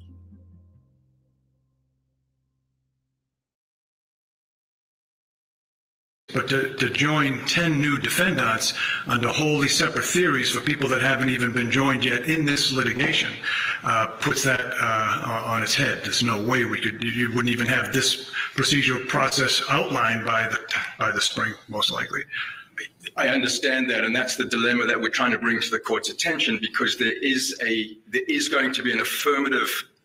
Well, you're saying you said earlier affirmative defense in this case, which those would not be affirmative defenses. Those are wholly separate third-party causes of action against people who are not part of this litigation, correct? So it's not an affirmative defense. It's not an affirmative defense in the traditional sense, but it is part of the defense in the face of the wrongful death claims. The wrongful death claims stem from the same facts that the affirmative claims would be seeking to be pursued against. So it is the same set of facts. If we were to file a separate action, Your Honor, where Karen Reed is the plaintiff and these parties that I've identified are the defendants, we would be pursuing down two separate pieces of behemoth litigation when we can consolidate them at the same time. That's what we're trying to suggest may be a more streamlined approach. And it's not intended to delay. It's actually intended to try and synthesize the process and conserve resources, attain judicial economy without prejudicing the plaintiff. Discovery is already ongoing. But to have two depositions, for example, of parties in two separate cases, where we can have one and the claims could proceed at the same time, just seems to make judicial sense. That's why we're raising it. But we'd like to brief it if the court gives us that permission. Okay. All right. On that last discrete issue, anything else from the plaintiffs? We have served them with discovery, asking them, they have a burden if they're going to do affirmative defenses to establish that there are third parties who are responsible here. That can be their affirmative defense, but they have a burden to prove that. And if they can't meet that burden, then it should never come into our case. If they're seeking to overlap these two cases and throw it as far wide-ranging as they've just announced, then there's no way that we would not be prejudiced by their strategy in the plaintiff's underlying case. All right, those issues are reserved. I certainly am not going to make any ruling on that. There's nothing formally before the court, no written motion, no Rule 9A or 9C certificate, none of that stuff. So it's not procedurally before the court, but certainly I appreciate hearing the argument nonetheless that this may be the future landscape of the case. What also brings us here, when I noticed the status conference for today, that the defendants have filed motions to dismiss. If you're prepared, I'll go forward on that, let you deal with the substance of the motions to dismiss. I have read through your material, so I get the gist of what the defendants are raising. Counsel, would you like to proceed? Thank you, Your Honor. As we've briefed, Your Honor, the counts that are at issue in the motion to dismiss are counts 13, excuse me, the counts 10 through 13. They are infliction of emotional distress claims. As we have presented in our papers, none of the plaintiffs observed the alleged incident that is described in the complaint. None of the plaintiffs came upon the decedent in close enough proximity to state a claim for emotional distress. There is no, the cases, Your Honor, limit when a claimant can claim emotional distress. The cases talk about temporal, spatial, and relational limitations. Taking the claim that Kaylee Furbush has alleged, that claim is for negligence / reckless / intentional infliction of emotional distress. And the basis of that claim is that there was a discussion on the telephone or discussion after Karen Reed had left 34 Fairview in Canton and had somehow started to fabricate a story about what had taken place. Kaylee Furbush was not at the scene, and the perception of someone dying is not an actionable claim under any case that we can find in Massachusetts state law. So she wasn't at the scene, didn't come upon the decedent, and therefore doesn't have the same types of proof, at least is played in the complaint, that would satisfy the limitations that the case law sets out, the temporal, the spatial, and the relational. With respect to the claims of emotional distress that have been brought by John O'Keefe's mother, father, and brother, again, they were not witnesses to the event. They came upon him many hours later. There are cases, and particularly the Cohen case that is cited in our brief, that speaks to the time that passes between an alleged event and when a family member or a bystander witnesses the consequences of that alleged event. And in that Cohen case, the court speaks to the fact that the mother of a young man that died in a plane crash didn't get to find out about it until many, many, many hours later, and the court denied the right to pursue an emotional distress claim. More importantly, Your Honor, there is a remedy here. If for the sake of argument, there is a remedy here through the wrongful death statute. And the wrongful death statute compensates for the types of harms that are alleged in the complaint. So what we're asking the court to do is to dismiss out the emotional distress claims because they are duplicative and allow the plaintiffs to pursue the wrongful death action singularly. We rest on our papers. Thank you, Judge. All right, thank you. So let's turn to the other defendants if they want to be heard. You've filed separate motions essentially arguing the same relief, but if you have anything you want to add, you certainly can. The Waterfall? Yes, Your Honor. We have the Waterfall. Just very briefly, I think the distinction here the counsel's making is that these claims, these infliction of emotional distress claims, are intended when you're in the zone of danger or you're a recipient witness. And in this instance, it's many, many hours later that the parents are seeing the decedent in the hospital. I think it's after 7:50 a.m. And so based on what the Cohen case states and in terms of the principles that the courts have applied here, it just isn't, from a relational standpoint, close enough in proximity to be able to advance this type of claim. And in terms of the wrongful death statute, those loss of consortium damages, the damages of the loss of the son, if the plaintiff is making this claim going forward, are in fact addressed in that statute and obviously would be available as remedies to the plaintiff. What about Semino versus Milford Keg Incorporated? I have a 1982 case that I found talking about the wrongful death, emotional distress injuries. Have you reviewed that case? I'll give this case site, 385 Mass 323. It's a 1982 case. It would seem to suggest that that emotional distress is really not preempted by the wrongful death statute. Your Honor, I think the wrongful death statute alone would not necessarily cover all of the damages, but my argument would be more in line with the argument that in terms of where they are in relationship to the accident, since it wasn't witnessed, and since it wasn't immediately thereafter that they came upon the scene in a roadway, in a driveway, and observed the decedent, I would argue, Your Honor, based on that, that that's a problem for the plaintiff moving forward, and that that would be the court's consideration. I appreciate, Your Honor, that there are some differences in the wrongful death statute and emotional distress claims. Okay, thank you. Ferreter versus Daniel O'Connell Sons, a case that goes back to 1980, also kind of speaks to that issue too. Let's hear from C.F. McCarthy's on that. Anything else to add on the motions to dismiss? No. Okay. All right, great. All right, I'll take that issue under advisement. I do have some, I'll read through your briefs a little more closely. You know, allow us to. Yeah, of course. What I was going to say is that what will happen in just a few moments, I'm going to give the plaintiff an opportunity to respond to that. But I want everyone who's sitting here to understand that the comments I'm making now are not really doing other than just trying to tease out what the issues are. Motions to dismiss are not based upon the evidence, but rather on the allegations that are contained in the complaint. And those allegations, for purposes of a motion to dismiss, have to be accepted as true.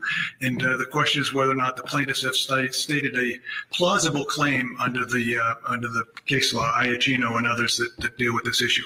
So with that context, plaintiff, if you want to respond to both the motions to dismiss raised by, I should say, both the two corporate defendants and Ms. Reed. I do, Your Honor. Thank you. The question that's really posed for this court is, like you just said, assuming all facts are true, indulging every inference in the plaintiff's favor, does the plaintiff's complaint plausibly suggest that plaintiffs are entitled to relief?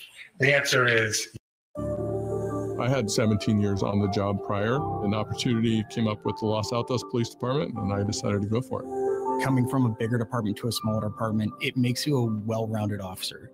I wanted that quality of life. I wanted my time with my family, and I felt that Los Altos provided that for me. Coming down here was a nice fit. It's nice having the support of the town we work in.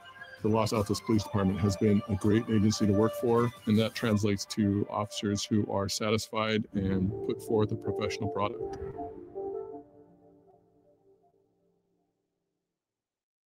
There's this myth that addiction is just lack of willpower, but that's not how the brain works. Opioid addiction affects millions of individuals and families, but recovery begins with one choice, and no one has to face it alone. QuickMD connects patients with a doctor online for opioid use disorder. Start medication-assisted treatment backed by science. No judgment. The scope of NIED claims by creating an arbitrary bright-line test for such cases.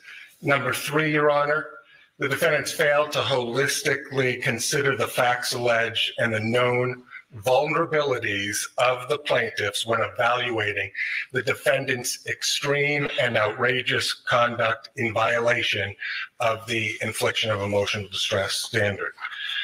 I recognize that this court is not new to this case, and I recognize that most people already understand the facts, but I think it is important and significant that I at least highlight the ones that will be at issue here today.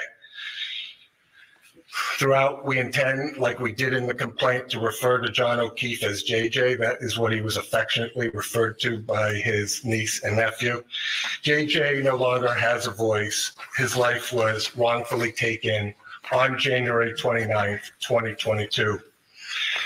He lived a life of service. He was a Boston police officer, and his personal life, when JJ's older sister and brother-in-law tragically passed 2 months apart from each other, leaving 2 young children orphaned, JJ stepped up. He agreed to parent those children, to raise them as his own, and to support them. Fast forward to 2022, Your Honor.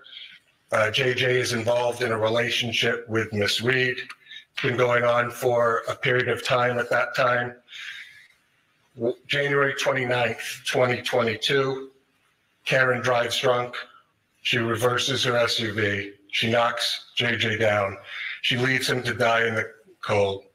And Reed knows that she strikes the plaintiff. Rather than seeking to help or calling 911, she returns to JJ's home.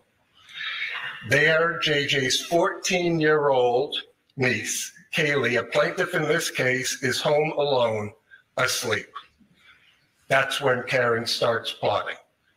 Now, it is significant for the facts for you to understand the context here. Karen Reed knows Kaylee well. She's been in her life for almost up to 2 years. She has served as a part-time maternal figure in her life. She knows that Kaylee is a vulnerable child, having lost 2 parents tragically.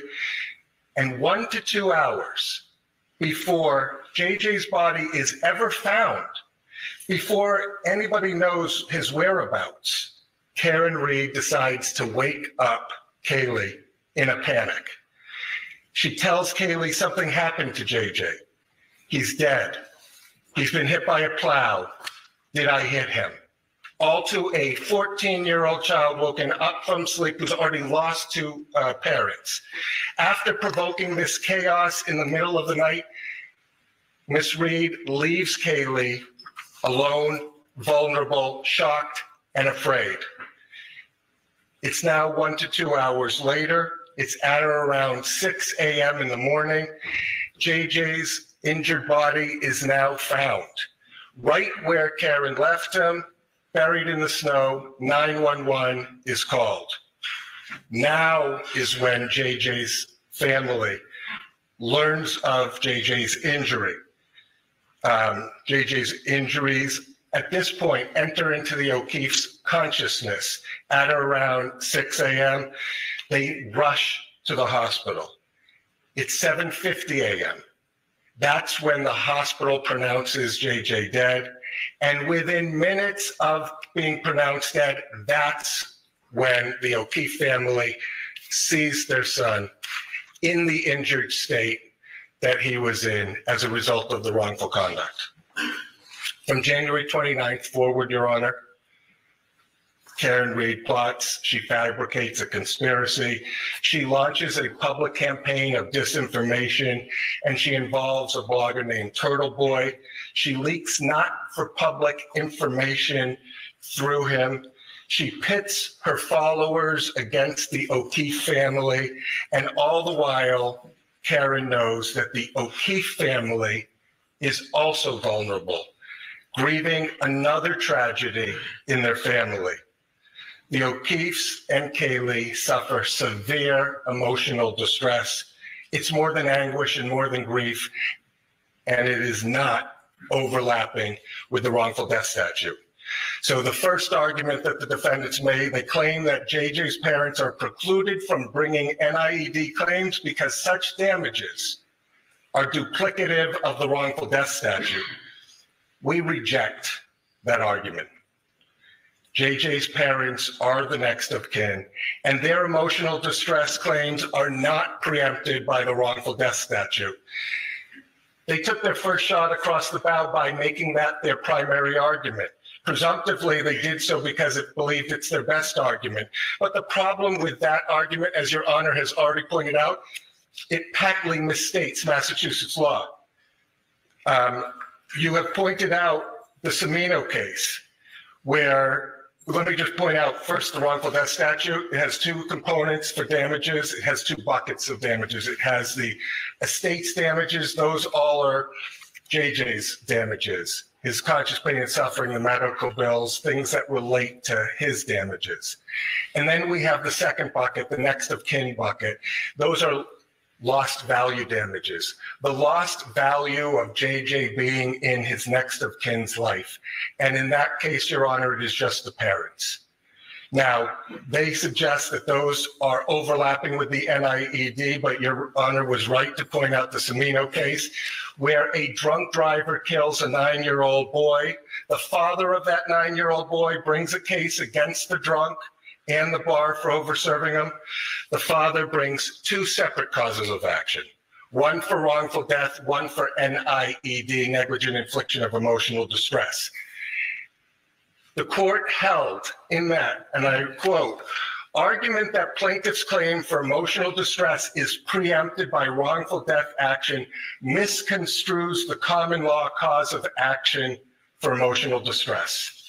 Emotional distress, as the concept has evolved in the Commonwealth, is a severe psychological shock directly resulting from experiencing or witnessing the effects of the defendant's conduct.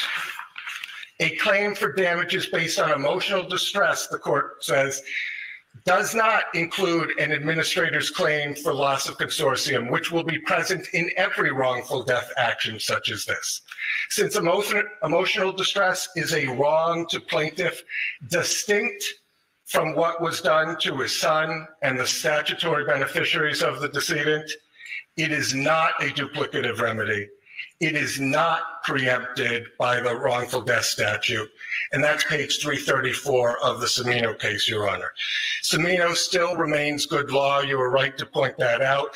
It directly contradicts everything that my brothers just argued here in this court. And I see no reason why this court should overturn the good standing law that exists under the Cimino. We ask that Your Honor deny the motion to dismiss for that first argument. The second argument that they make, Your Honor, is that the plaintiff's NIED claims are not sufficiently contemporaneous with the alleged accident because the family sees JJ 7 hours after the accident. That the law does not endorse such a narrow, arbitrary interpretation of the law. It is misplaced for the defendants to focus arbitrarily on the time of the accident, because let's look at the law itself. The liability for NIED depends on a number of factors: where, when, and how the injury enters into the consciousness of the plaintiffs. And it also requires the degree of relationship between those plaintiffs. But I repeat, where, when, and how the injury enters into their consciousness. It is misplaced for the defendants to suggest that it matters that plaintiffs were not at the scene of the accident. Because as you pointed out, the Farrader case stands in the exact opposite, where the plaintiff who rushes onto the scene and finds his loved ones injured has no greater entitlement to emotional distress for that shock than a plaintiff who rushes to the hospital, so long as the shock follows closely on the heels of. It is misplaced for the defendants also to suggest that there is a bright line test for the number of hours that passes between the time of an accident and when the injury enters into the consciousness of the plaintiffs. Your Honor has persuasive authority from the Zachary case that shows that an NIED case can survive even when the close family doesn't see the deceased body or the injured body until a day later after the wrongdoing. There is no bright line test.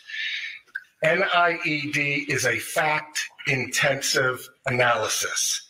And when we apply the law to the facts of this case, let's look at where, when, and how the injury enters into the consciousness of the people that we're bringing those cases for.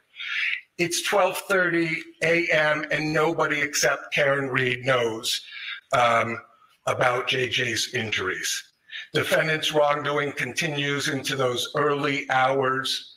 She knows she struck him. She seeks no medical help. Instead, she chooses to cover it up and hide. With Monday.com's intuitive work management platform, you have the power. Not IT, not admins. You're in charge. So you can tailor work exactly how you love to do it. For example, you can add custom fields and choose how you like to view your work without needing help from IT.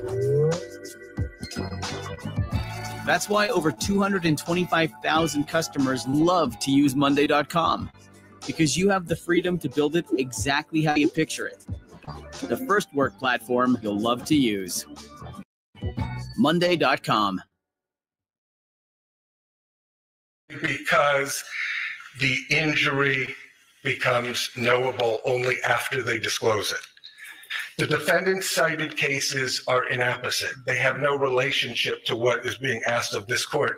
They all involve a motion for summary judgment standard, which is a very different standard than the one that we are talking about here today, the motion to dismiss, the lowest hurdle to overcome.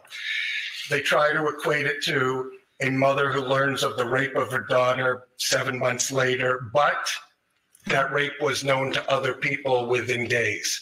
They try to relate it to the Migliore case, which has no relevance because it deals with somebody who has no close relationship. They didn't even know the decedent, and therefore it doesn't meet that standard.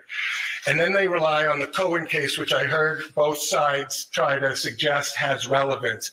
But in that case, Your Honor, the mother learns of her son's death 7 hours after the death.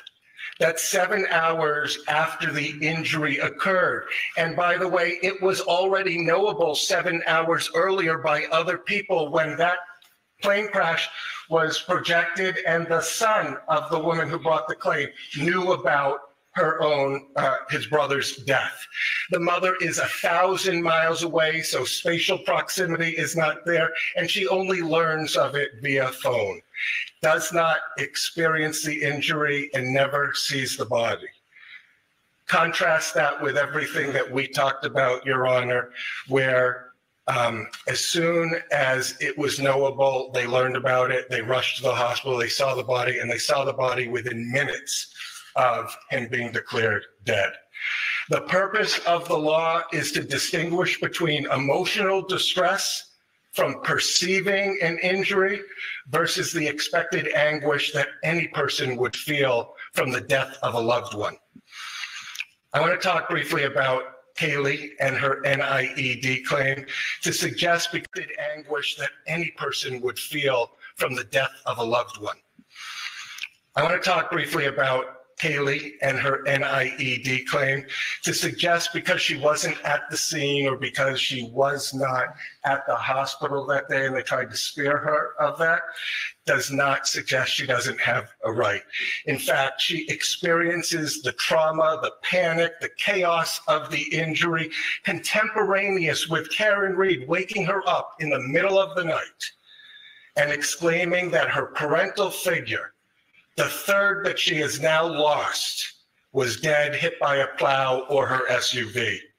Notably, this enters into her consciousness before anyone other than the wrongdoer knows of the injury. To the extent that defendant seeks relief because Kaylee did not see with her own 2 eyes, I refer you also to the Cohen case, which they cite for different reasons, but in it, the language talks about sensory perceptions. This event is wrong. Otherwise, no blind person would have a legal right under NIED. We have many senses. We use them all the time. And when it enters into our consciousness, it's hard to undo of it. It is very different from learning that your close family member has died. That is upsetting. It will be upsetting to anybody. But to have experienced the event or the injury and enters into your consciousness, that is the very reason and the foundation why NIED exists as a claim. So on that second, we also suggest that you should deny it because they experience the injuries. Closely on the heels of them being knowable and perceivable to anybody. Third, Your Honor, the defendants argue that the intentional/reckless infliction of emotional distress claim should fail because there's no extreme or outrageous conduct directed towards the plaintiff.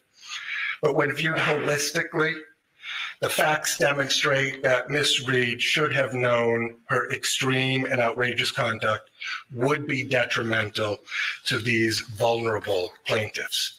And I use the word vulnerable plaintiffs because it's relevant to our case law, Your Honor.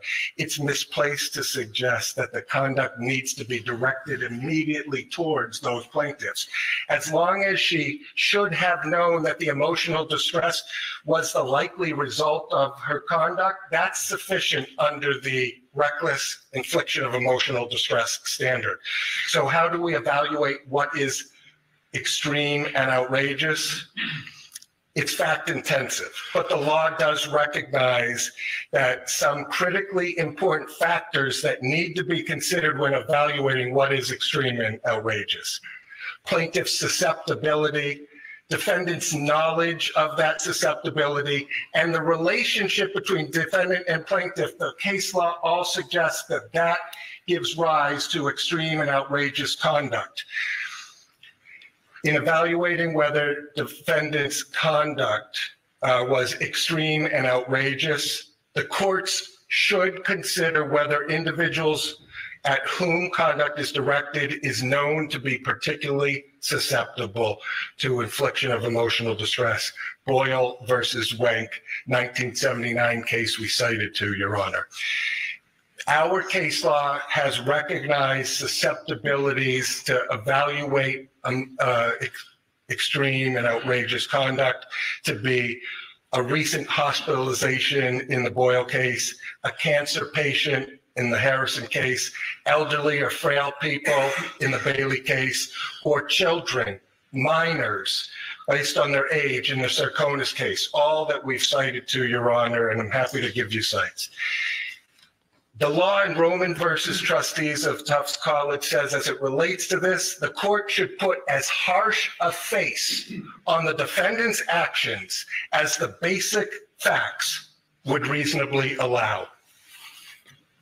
The relationship of a plaintiff to the defendant and her knowledge of the plaintiff's sensitivities is an important consideration in determining whether the challenge conduct satisfies the extreme and outrageous conduct. That's the Russell case. Let's talk about Kaylee as it relates to the infliction of emotional distress. Should defendant Karen Reed have known that emotional distress was the likely result of her conduct? Was defendant's conduct extreme and outrageous? Those are the questions that ultimately we pose to a jury. Kaylee was young, 14 years old. The defendant had a relationship with her, knew she was emotionally fragile, knew she was orphaned at the age of 6, knew that she lost both parents tragically. The defendant assumed this pseudo-parental role with Kaylee for nearly up to 2 years. The defendant, Ms. Reed, knows that she knocked JJ down. It's in the middle of the night. She wakes up Kaylee abruptly. She talks about JJ being dead, being struck by a plow, being struck by a vehicle.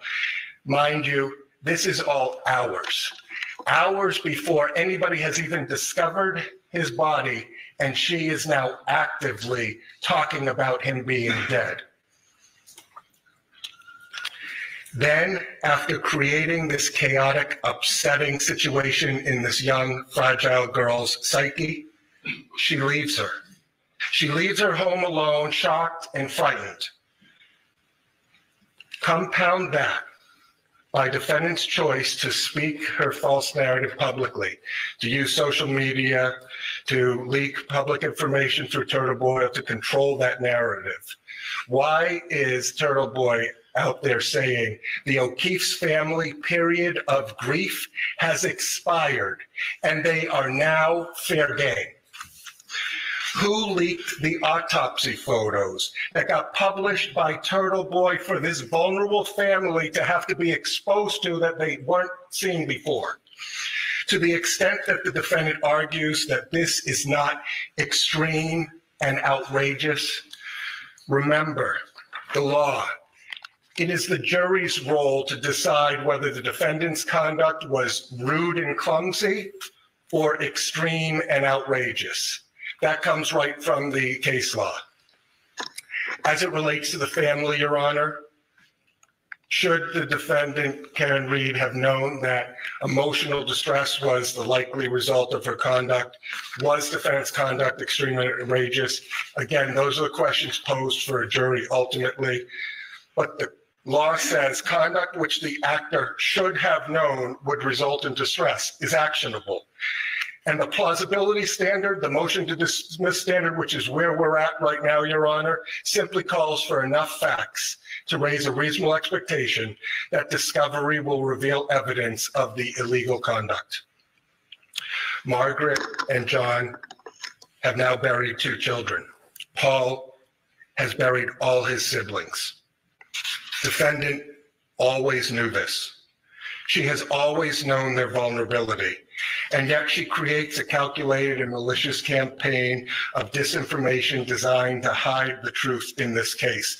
She pits the O'Keefe family versus the Reed family, and a reporter who she asserts editorial control publicly proclaims to Reed supporters, the O'Keefe family's period of grief has expired and they are now fair game.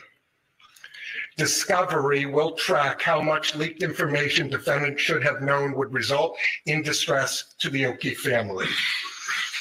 To the extent that the defendant suggests that this case fits nicely within any other case decided on this issue, remember the facts and circumstances here are exceptional.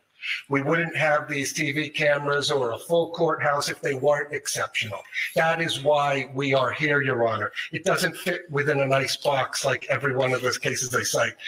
The Polay case where we talked about false police reports and harassment petitions were not considered towards emotional distress because they were petitioning activity. I want to talk about that briefly, because what Ms. Reed has done is not petitioning activity. It is not asserting a defense within a courthouse or having her legal counsel assert that defense or testifying at a court hearing. Instead, what Karen Reed is doing is not petitioning at all. She is waiving her Fifth Amendment privilege. She's speaking anywhere and everywhere that would give her a friendly audience with editorial control. She's gone on Dateline, Nightline, 2020, Fox 25, Boston Magazine, Vanity Fair, WEEI, Turtle Boy, HBO Max, ID Discovery, etc. There are more. This is an exceptional case that requires exceptional discovery, that requires us to decide this matter by a jury, not by a motion to dismiss phase, Your Honor. It is not like the Quinn case that they cite where there's an open adulterer involved, and so they think that's not extreme and outrageous. And it's not extreme and outrageous like it has nothing to do with the employment case where they fired somebody who had a criminal case pending, then they brought them back on, and he didn't like the way that they treated him after he was found not guilty, which is different, by the way, than innocent. The court should deny the third of those arguments. They should know that plaintiff's susceptibility and vulnerability are at issue in this case and are the very reason and foundation why it is extreme and outrageous conduct, and that defendants' improper actions would cause severe emotional distress. Defendants' actions were not rude and clumsy. They were extreme and outrageous. We ask Your Honor to allow this case to go forward with discovery, allow us to explore each and every one of those issues, because these are real damages for real people who have suffered long enough. Thank you. All right, thank you. Any response from the defense? Your Honor, briefly. Firstly, those allegations contained in the complaint are allegations which we will refute. Counsel cites to the Camino case, relies heavily on it. What counsel didn't tell the court is that in the Camino case, the father of the child who died in the car accident was himself hit, part of the car accident, gets up, runs to see his son. It's contemporaneous, it's at the time of the event, and the court didn't have the same spatial, relational, and temporal concerns that the cases speak to with respect to emotional distress claims. So I point that out for the Your Honor. You also mentioned much about conspiracy theories, much about going out in the public and creating a narrative, which is precisely the reason why we're going to brief the issue about why those other parties need to be in this case. As I'd said, it is more than just a wrongful death action, Your Honor. I respect the opportunity to brief that, and we rely on our papers and defer to the court on the motion to dismiss. All right, thank you. Any other defendants wish to be heard on the issue? Anything else? All right, thank you. Certainly, there's a lot to the complaint. And again, for the record, so that people understand this, this is a pre-discovery form of relief that the defendants have sought by way of dismissing certain of the counts that are in this complaint. And the court has to consider the allegations as being truthful and every reasonable inference to be drawn in support of that. So I will look forward to reviewing that. I'll issue a decision as soon as I can. As expected, the lawyers in this case have advocated the positions of their clients very clearly, and I expect that with the procedural things that it might be asked for at some point, that this case will have a very long and tail to it as it goes through the litigation process. We expect that in the court system, we give people their ability to try cases and get a jury to listen to the arguments and to ultimately make a decision.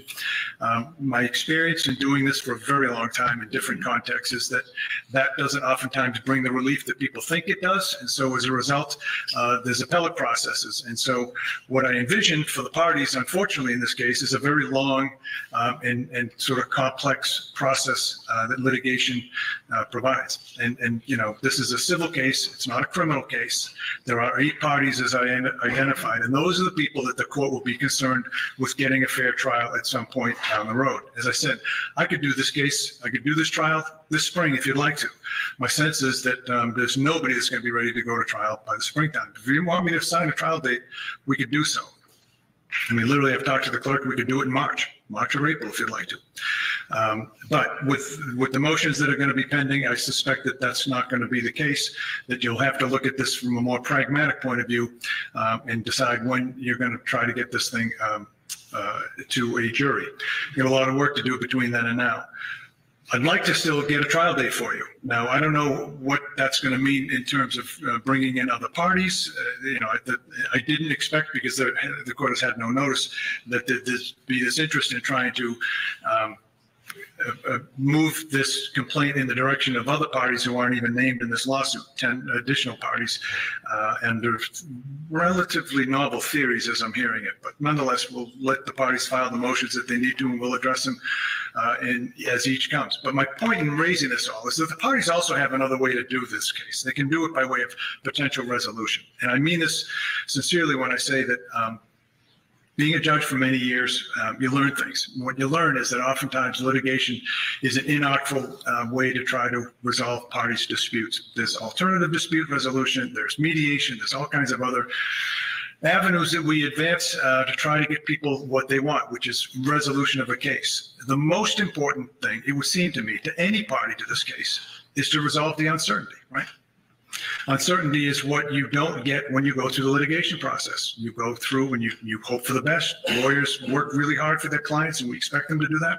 Ultimately, the court system can make sure that the trial is done, and it's done in a way that's fairest that we can make it. And ultimately, a decision is made. Civil cases, though, are very unlike criminal cases, and that's usually not the end.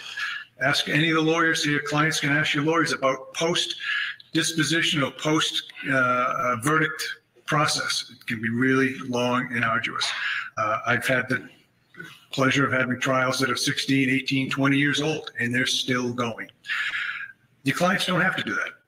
The clients can try to put some efforts, at least as much effort in the litigation process as trying to resolve it. Why do I say that? Because resolving cases resolves uncertainty, which is perhaps the most important thing any client can get in a case. I say that because you'll have that opportunity through all the process. You've heard me outline it. Your discovery isn't even closing until the discovery is going to close next December, but it's really 2027 that you're looking for a trial in this case realistically. Again, we could do it in 2026 in the spring if you want to. And I'm going to ask the parties to work collaboratively to try to come up with a trial date that is workable. I understand that's a wrench has been thrown into the works because of this other process. We'll probably have to deal with that in the short term. I'll pledge to try to get you what you can as quickly as I can. I tend to get decisions out pretty quickly. I tend to try to move things to get parties what they want, which is ultimately their day in court. I'm just telling you at the outset that I think that it's worthy of exploring possible resolutions on your own. You can do it through this court. We have a mediation process that you can avail yourselves of, judicial settlement conferences. You can go through private neutrals, because there are now 8 parties involved in this case, 2 of which are corporate defendants, 1 of which is Ms. Reed. And so that's going to give you a lot of opportunity for dialogue. My sense is I'm probably wasting my time by doing it at this stage of the process, but I think it's important that your clients know that there is an alternative way out of this. Money damages are all the plaintiff can ask for. Nobody can restore, we say this when people lose loved ones or that they have some meaningful part of their body or mind that's been lost in a litigation. We can't restore that. We award money damages. And so ultimately that's what the imperfect litigation system will have. Knowing that, there's a huge opportunity to try to resolve a case like this. And I would urge the parties to have very frank discussions with their lawyers about that and ask yourselves, is it worth going forward with all the uncertainty? And I'm not going to explore with your clients what everybody has to lose. Everyone knows that. If I were representing a plaintiff in this case, I would tell them all about things like the time it takes to get to litigation, how what we have the burden of proof. Yes, it's easier with a burden of proof that's by a more likely than not standard versus a proof beyond a reasonable doubt, but still it's a burden of proof nonetheless. But there's a time value of money. People don't, getting this behind them is an important issue. From the defendant's point of view, again, time is money. There's a lot of time, effort, and anxiety that is put together with a litigation like this. We have 2 ongoing, as far as I understand, the 2 businesses in Canton are ongoing, and they have their business decisions they have to make. Ultimately, they're defendants in this case. They have to understand the risk of going forward in a trial versus resolution. Of course, Ms. Reed herself, a lifetime of potentially facing the uncertainty of a judgment and what that will mean in terms of ability to put this matter behind and going forward. It's going to be very complex. So you can resolve that by looking at putting some effort into this case to resolve it. If you can, great. If not, we stand here committed to giving you the next opportunity to get it before a jury, which I'm suggesting to you could do as soon as this spring, if you want to. Okay. Anything else we need to address this afternoon? Not from the defendant, Your Honor. Okay, great. I'll issue a decision on the motion to dismiss. Tracking order stays in place as it is now, but here's my concern, folks. With this motion that the defense team is talking about putting together, I think that needs to be looked at sooner rather than later. It's a big deal, right? Yes, Your Honor. Okay. Why don't we get a status date? When do you want to, and we can do it by Zoom, folks, if it's just as easy. My order was to have everybody here so that you all get a chance to meet. I want people to be understanding that this is a civil matter, and I want you to be, at least to some extent, trying to be civil about how to resolve your issues. I would have liked to see, for instance, this motion that was brought about in open court should have really been discussed ahead of time so you have a better position on it, but I don't want to waste your time. You want to do the next hearing by Zoom? You want to do it in person? You tell me. Plaintiff? We're agnostic, Your Honor. I'll do what. We're agnostic? Is that what you said? Yeah, as it relates to that. We'll come in person or we'll do it via Zoom. Defense? Your Honor, we prefer to be in person. Okay. Either way, Your Honor. Okay. All right, we'll do it in person. Fine, we'll do it down here in Plymouth. I will be moving into the Brockton court next month, but this is especially assigned, at least for now, so I'll come back down here. That's not a problem. Mr. Clerk, do you want to suggest a date for us? Sure. How many days out you want to go for? 60 days, 90 days? Yeah, probably 60 days. 60 days. November 21st, Friday in the end of November. Yeah, that November 21st. Okay, I'll have a decision out before then, certainly, as quickly as I can. 11/21, and that would be for a status regarding tracking order and discovery, and any motions, Rule 15 motions to amend or bring in third parties. Okay, all right, thank you, folks. We'll see you then. Thank you, Your Honor. All right.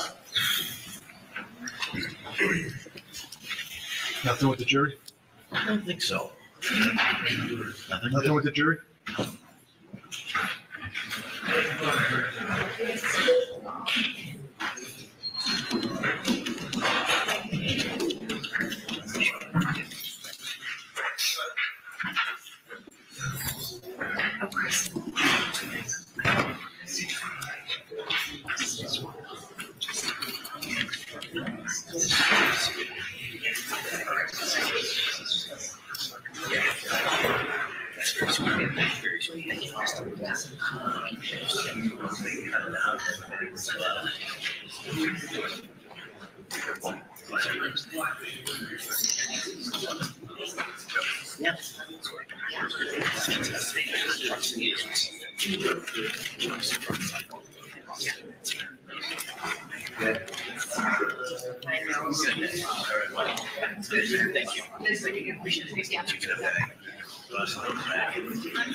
So maybe sometime in the next couple of weeks, while I'm still here, we can get Harry's for lunch. Yeah, do something. Yeah.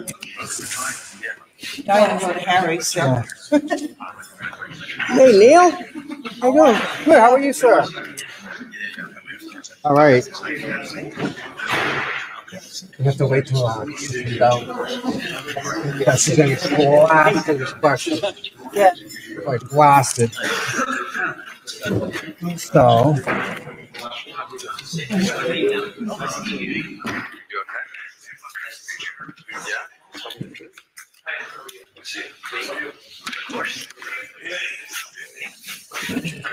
I'm gonna go. Oh, hey, Jess. How are you?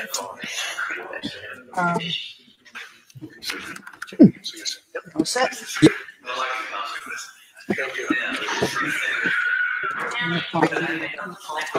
Yeah. They get special treatment. I'm gonna hang out right here. Okay. Yeah. Yep.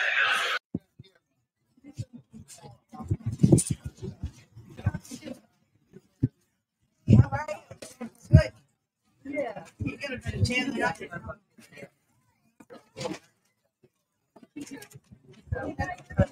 Yeah, that's And that's something waste of time.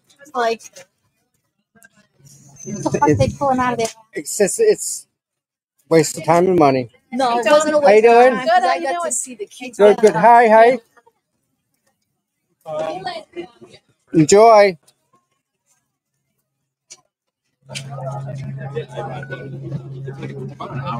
Karen, do you want to say anything real quick about what's going on? You're going on the offense at this point? We're trying to. So it's a whole change in tactic, right? I think we're a little offensive during the criminal trial. I need a pull back. Yeah, no, say, hey, y'all didn't even let her get a blocking back. Okay. We can move quicker. 1 second. What an affirmative claim is? It's an affirmative claim against third-party individuals. That's exactly what we intend to bring. But the idea is to get them combined to save the court time and money. All the same individuals are involved, so that's exactly right. It's a matter of judicial economy. Can you respond to the fact that the judge that might take longer if you do this? You have all these. Well, of course, because it becomes a bigger case, more voluminous, right? It's a bigger case with more claims. That's exactly what this case calls for. How about the days of Karen Reed being on the defense are over. right? That's what started today. What do you That's think what about we're what the seeking today. what do you think of the judge saying trying to resolve this? Can you resolve this out of court? Every single civil case should at least have that on the table. Civil cases are built and designed to be resolved if they can be. We'll see. I guess the thing is, was that something that you guys would like to do, though? I mean, Say it again? was that something that you guys would like to do, or do you seem to want to make a point? Anytime there is a civil case, look, civil cases are not about making a point. They're trying to seek the truth, right? And that's what Karen's going to do with this civil case. We're going to try to get the truth out there. But like I said, the days of her being on the defensive, those days are over. So you still consider a settlement, then? Everything that you heard in there was basically parroted. Every single word that you heard in there was basically parroted right from Michael Morrissey, right from the prosecution. They lifted it right off the prosecution's closing argument. And maybe somebody should check the tapes. Because last time I checked, those arguments were put forward in front of a jury, and the jury spoke very, very loudly. Not guilty, and not just not guilty when the jurors were asked. Innocent. Those claims are false, and they were proven false, and they will be proven false again. But in terms of what you just asked, should this case be resolved, we're always open to resolution. We'll see. We'll see. It depends on how reasonable the other side is. Damon, did you want to say anything? I mean, you've been sort of point person on this, or? Well, Ellen does it all as in its perfect way. So, you know,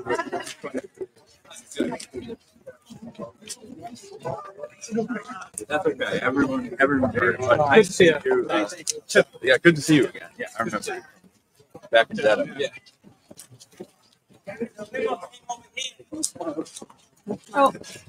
My two best friends were just murdered. Join me for a Court TV True Crime series, where we take you from the crime scene to the courtroom. Donna Adelson hates every piece of grass that Dan Marcel ever walked on.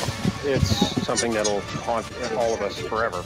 It always seemed like he was covering and receiving. This is a whole different level. Victim to Verdict with Ted Williams, a Court TV original series.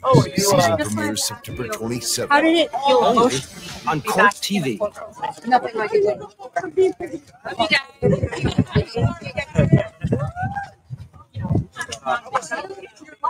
Now, this is a big deal, but I was faithful to my freedom twice, so this is very different. Still a big deal.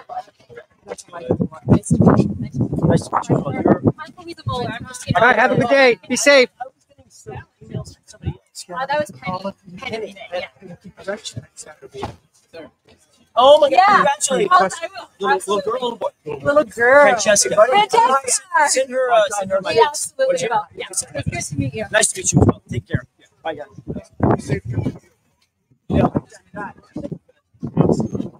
Yes, it's been written. How'd you feel things went in there today? It felt a little repetitive, and it felt like certain members of the court today were in first stage. Attorney Diller's been in my pre-trial hearing since 2022, so he seemed to be wanting to be part of this. But nothing like criminal, though. It's unpleasant, but the worst is over for me. Yeah, the burden of proof is different. Does that bother you at all? No, I'm not bothered anymore. Have you It takes thought a of- lot to bother me now. Have you thought about a dollar figure or money that you'd like to see? Karen. See that window button? You want to be paid to go through what I've been through. That's the number. What about going? You have to go through it all again. It's still a long time here. Not the same exact thing. I know I'll sleep in my bed every night. Thank you. Safe travel.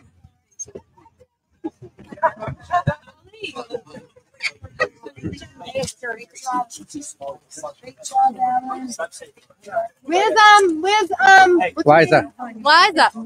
Where's your girlfriend? I in Bison. Oh, she's the kids today. Oh, I love her. No, I told my. I would get everybody big. How are you? It's Randy with her little bow.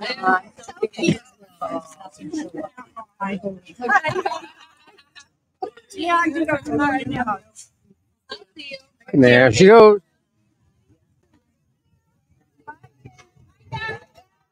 That was something, I'll tell you that. And oh, let's see what this guy has to say.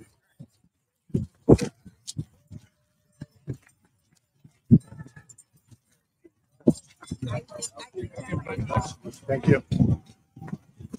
Nothing.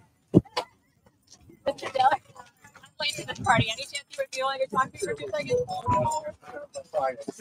I'll give you a dime from WPC. Can you give us just a quick summation? I gotta go, but we said a lot of work today. Okay. Thank you. Louisa.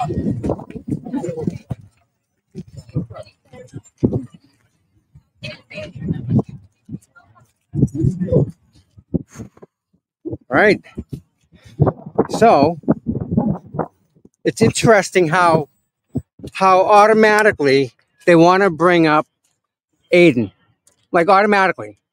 They bring up Turtle Boy and they accuse Karen of a media campaign that is targeting the O'Keefes, it seems, supposedly. But what she's doing is she's putting out facts that are her own. Trying to get my keys here. Come on.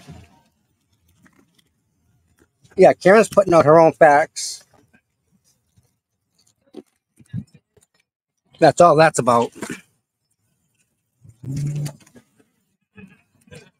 So, hold on, everybody.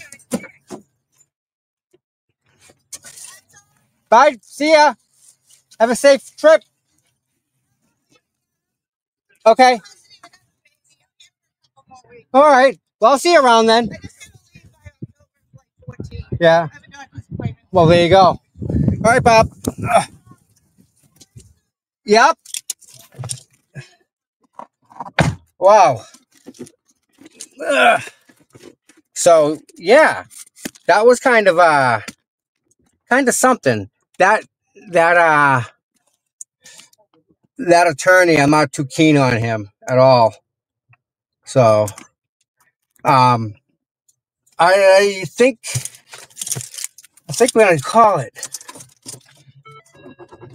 because I don't think there's much more to say. It's quick, come, boom, boom, done. But I'm actually kind of really shocked at the amount of times they mentioned Aiden. And if you heard what Alan Jackson said, it's verbatim from the freaking close of the arguments that they had before. So, that don't make no sense.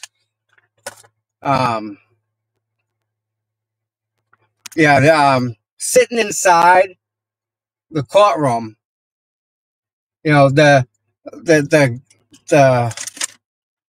what do you call it? The attorney for the other side, non-stop, blah, blah, blah, blah. Fucking Charlie Brown's. Oh, look what we got here behind me. We have a fucking meeting here. A meeting. Look who's here to the left of here. See who that is, guys? See through the window?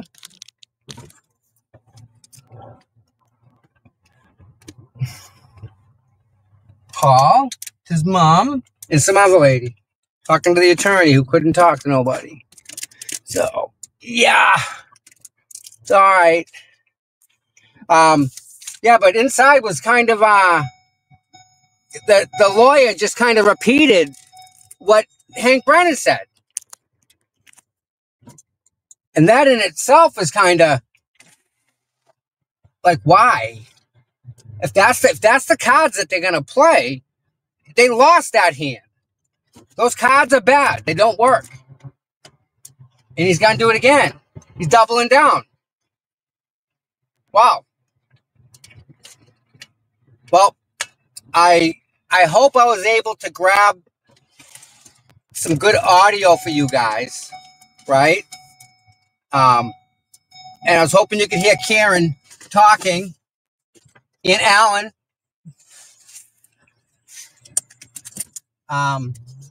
Yeah. Hey, Tommy.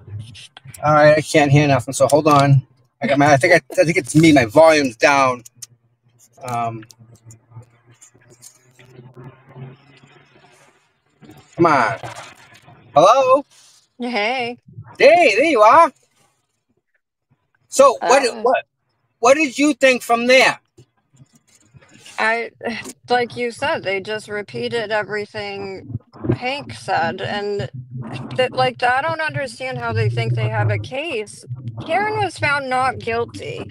You can't. She was panicking when she woke Kaylee up. She needed to Absolutely. Yep. like she didn't do that intentionally to cause harm to John's niece. That's crazy. Exactly. You're in a panic and you're trying to find your boyfriend that didn't come home. You're going to do everything you can to try to locate him and call. What was she supposed to do? Go in there and take Kaylee's phone and, try to unlock it? Like, No, what? you're what do you do, right? I mean, think about it. Right. Put yourself in that. Where do you even start, right? And Kaylee was the only person in the house with her. Right.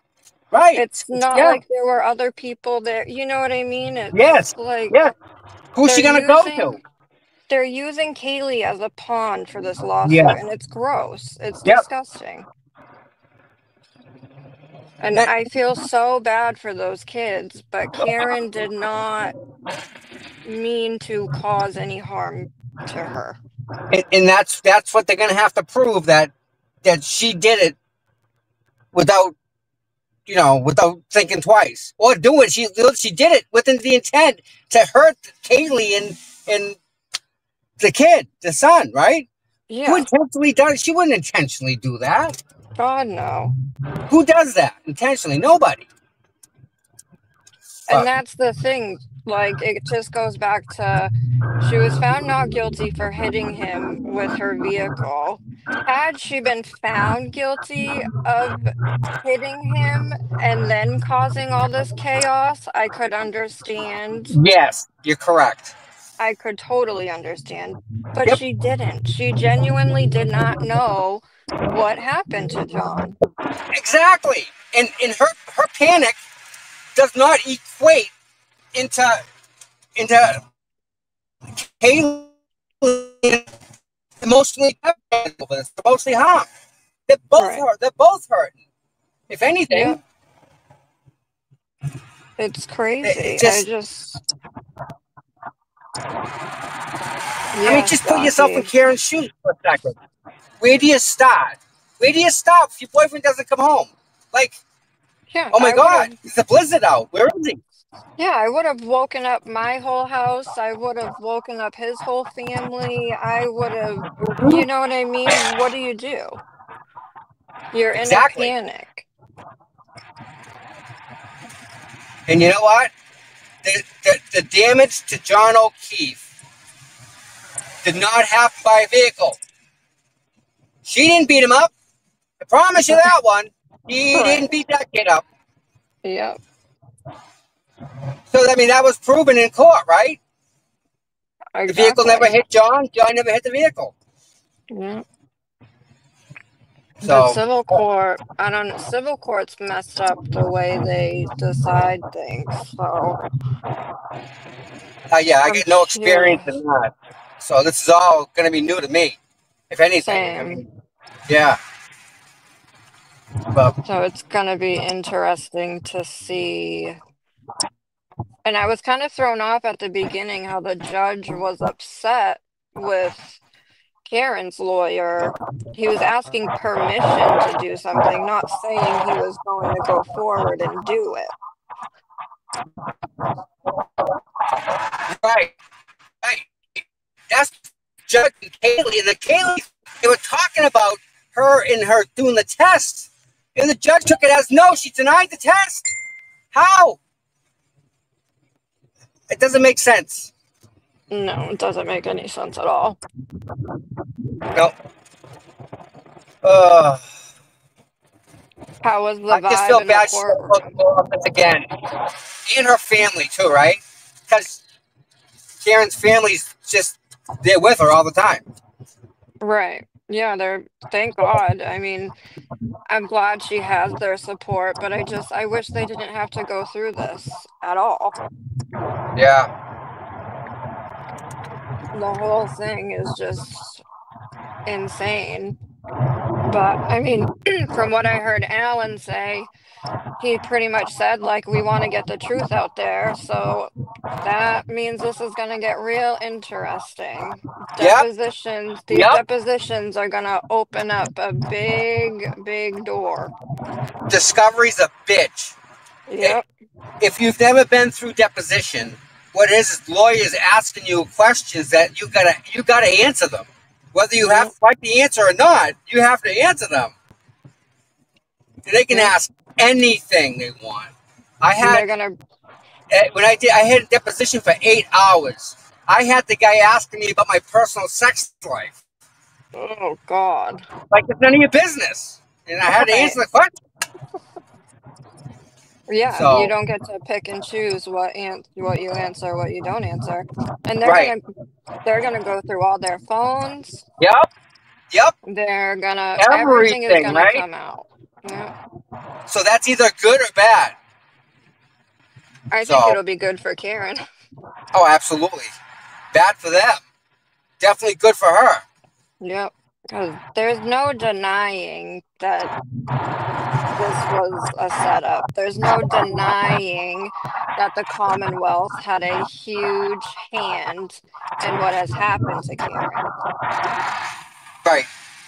So this is just, I feel like this case is going to open up the door for a lawsuit for Karen against the state. So what's yeah. I mean, it's funny that both bars are on board with Karen's team. Both bars. The Waterfall and C.F. McCarthy. That right there tells you something. Yeah. Because normally bars would just want to settle. Right. They want to just settle out of court, throw money at you, and walk away scotch-free. They don't want the attention. They don't, you know what I mean? They don't want any of the heat. Yep. But it seems like they're going to be on the same page with Karen. Well, yeah. I mean, yeah, they should be.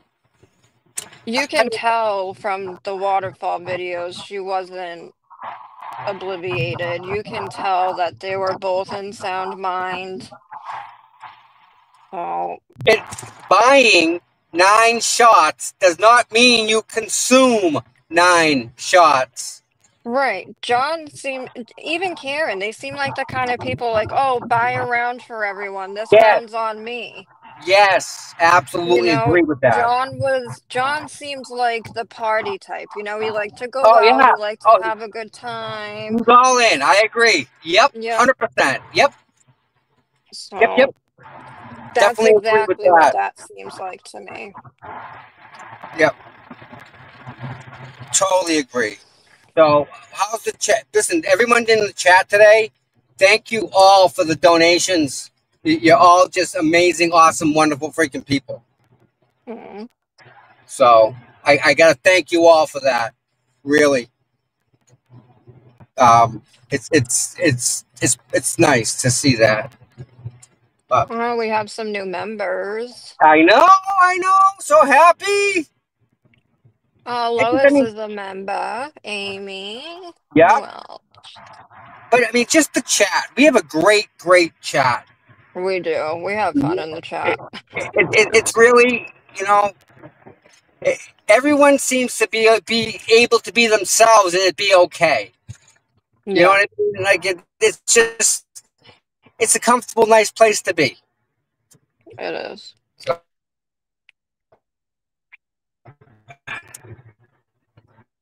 Pretty cool. Karen a pretty penny. Think about the money it costs. Because I don't think this guy's doing a pro bono. Right. I'm sure he's a pretty penny. Yep. Wow. Oh, okay. So, I think we're going to wrap it up. But listen, thank you for chopping on here with me. This is pretty cool. Yeah, I wish I could have earlier, but I was stuck at work, as you know. Gotta work. Did you get the picture at least? Yeah. All right. All right, everybody in the chat. I thank you so much for being here. Megan, thanks you for being here. We all thank you for being here. And thank you for behaving in the chat as always. yeah, they're good. They're good. But yeah, you all just dynamite, amazing, awesome, super awesome people. And again, I gotta thank you all for being here. And I don't know when I'm going to go on next. What's tomorrow? What do we get tomorrow? Tomorrow was supposed to be Kelsey, but that got canceled, right? Oh, did it? I would have to look. I've been out of the loop all I think day. tomorrow got canceled. So if that's the case, maybe we'll pop on and do a show. I got some. I got a bunch of pictures and video that I got to share with you guys. Oh, nice. And Yeah. then Wednesday we have Aiden. Yep, definitely got to go there. Definitely be there for him. And we have anything Thursday? I don't think so. Sammy would know. She's the Schedule. Yep. But either way, I think tomorrow we'll pop on and do a show. So, yeah. All right, everybody. All right, drive home safe. Absolutely. We love you all very much, very much. And again, I appreciate everybody being here. And you know we'll be where we got to be whenever we got to be there. Yep. And you guys will get front row again. So, all right. You all enjoy the day. And Megan, thank you very much, dear. You enjoy the day too. Awesomeness. You too. All right, everybody. We'll talk later. Love you all. Bye-bye.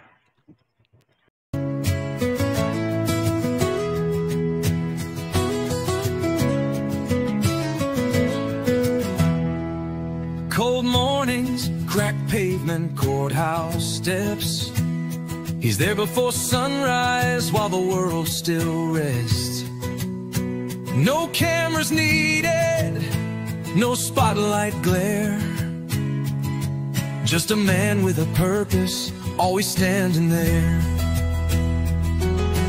Facing the crowd, but the fight in his veins. Truth in his hands, pushing through the rain. Karen sees him, she knows what it means when you've got boots on the ground and you fight for your dreams. Boots on the ground, day after day, standing for truth in the hardest way. No fame, no glory, just a promise kept. Tom CPU, you never left. He don't ask for credit, don't ask for praise. Just fight in the good fight in 1,000 ways. When the cameras fade and the voices die, he's still right there, never asking why. He's got a handshake that you can trust, eyes that don't blink when it comes to us. Karen smiles because she knows it's true. She's got a soldier and his name's CPU. Boots on the ground, day after day, standing for truth in the hardest way. No fame, no hoarding, just a promise kept. Tom CPU, you never left.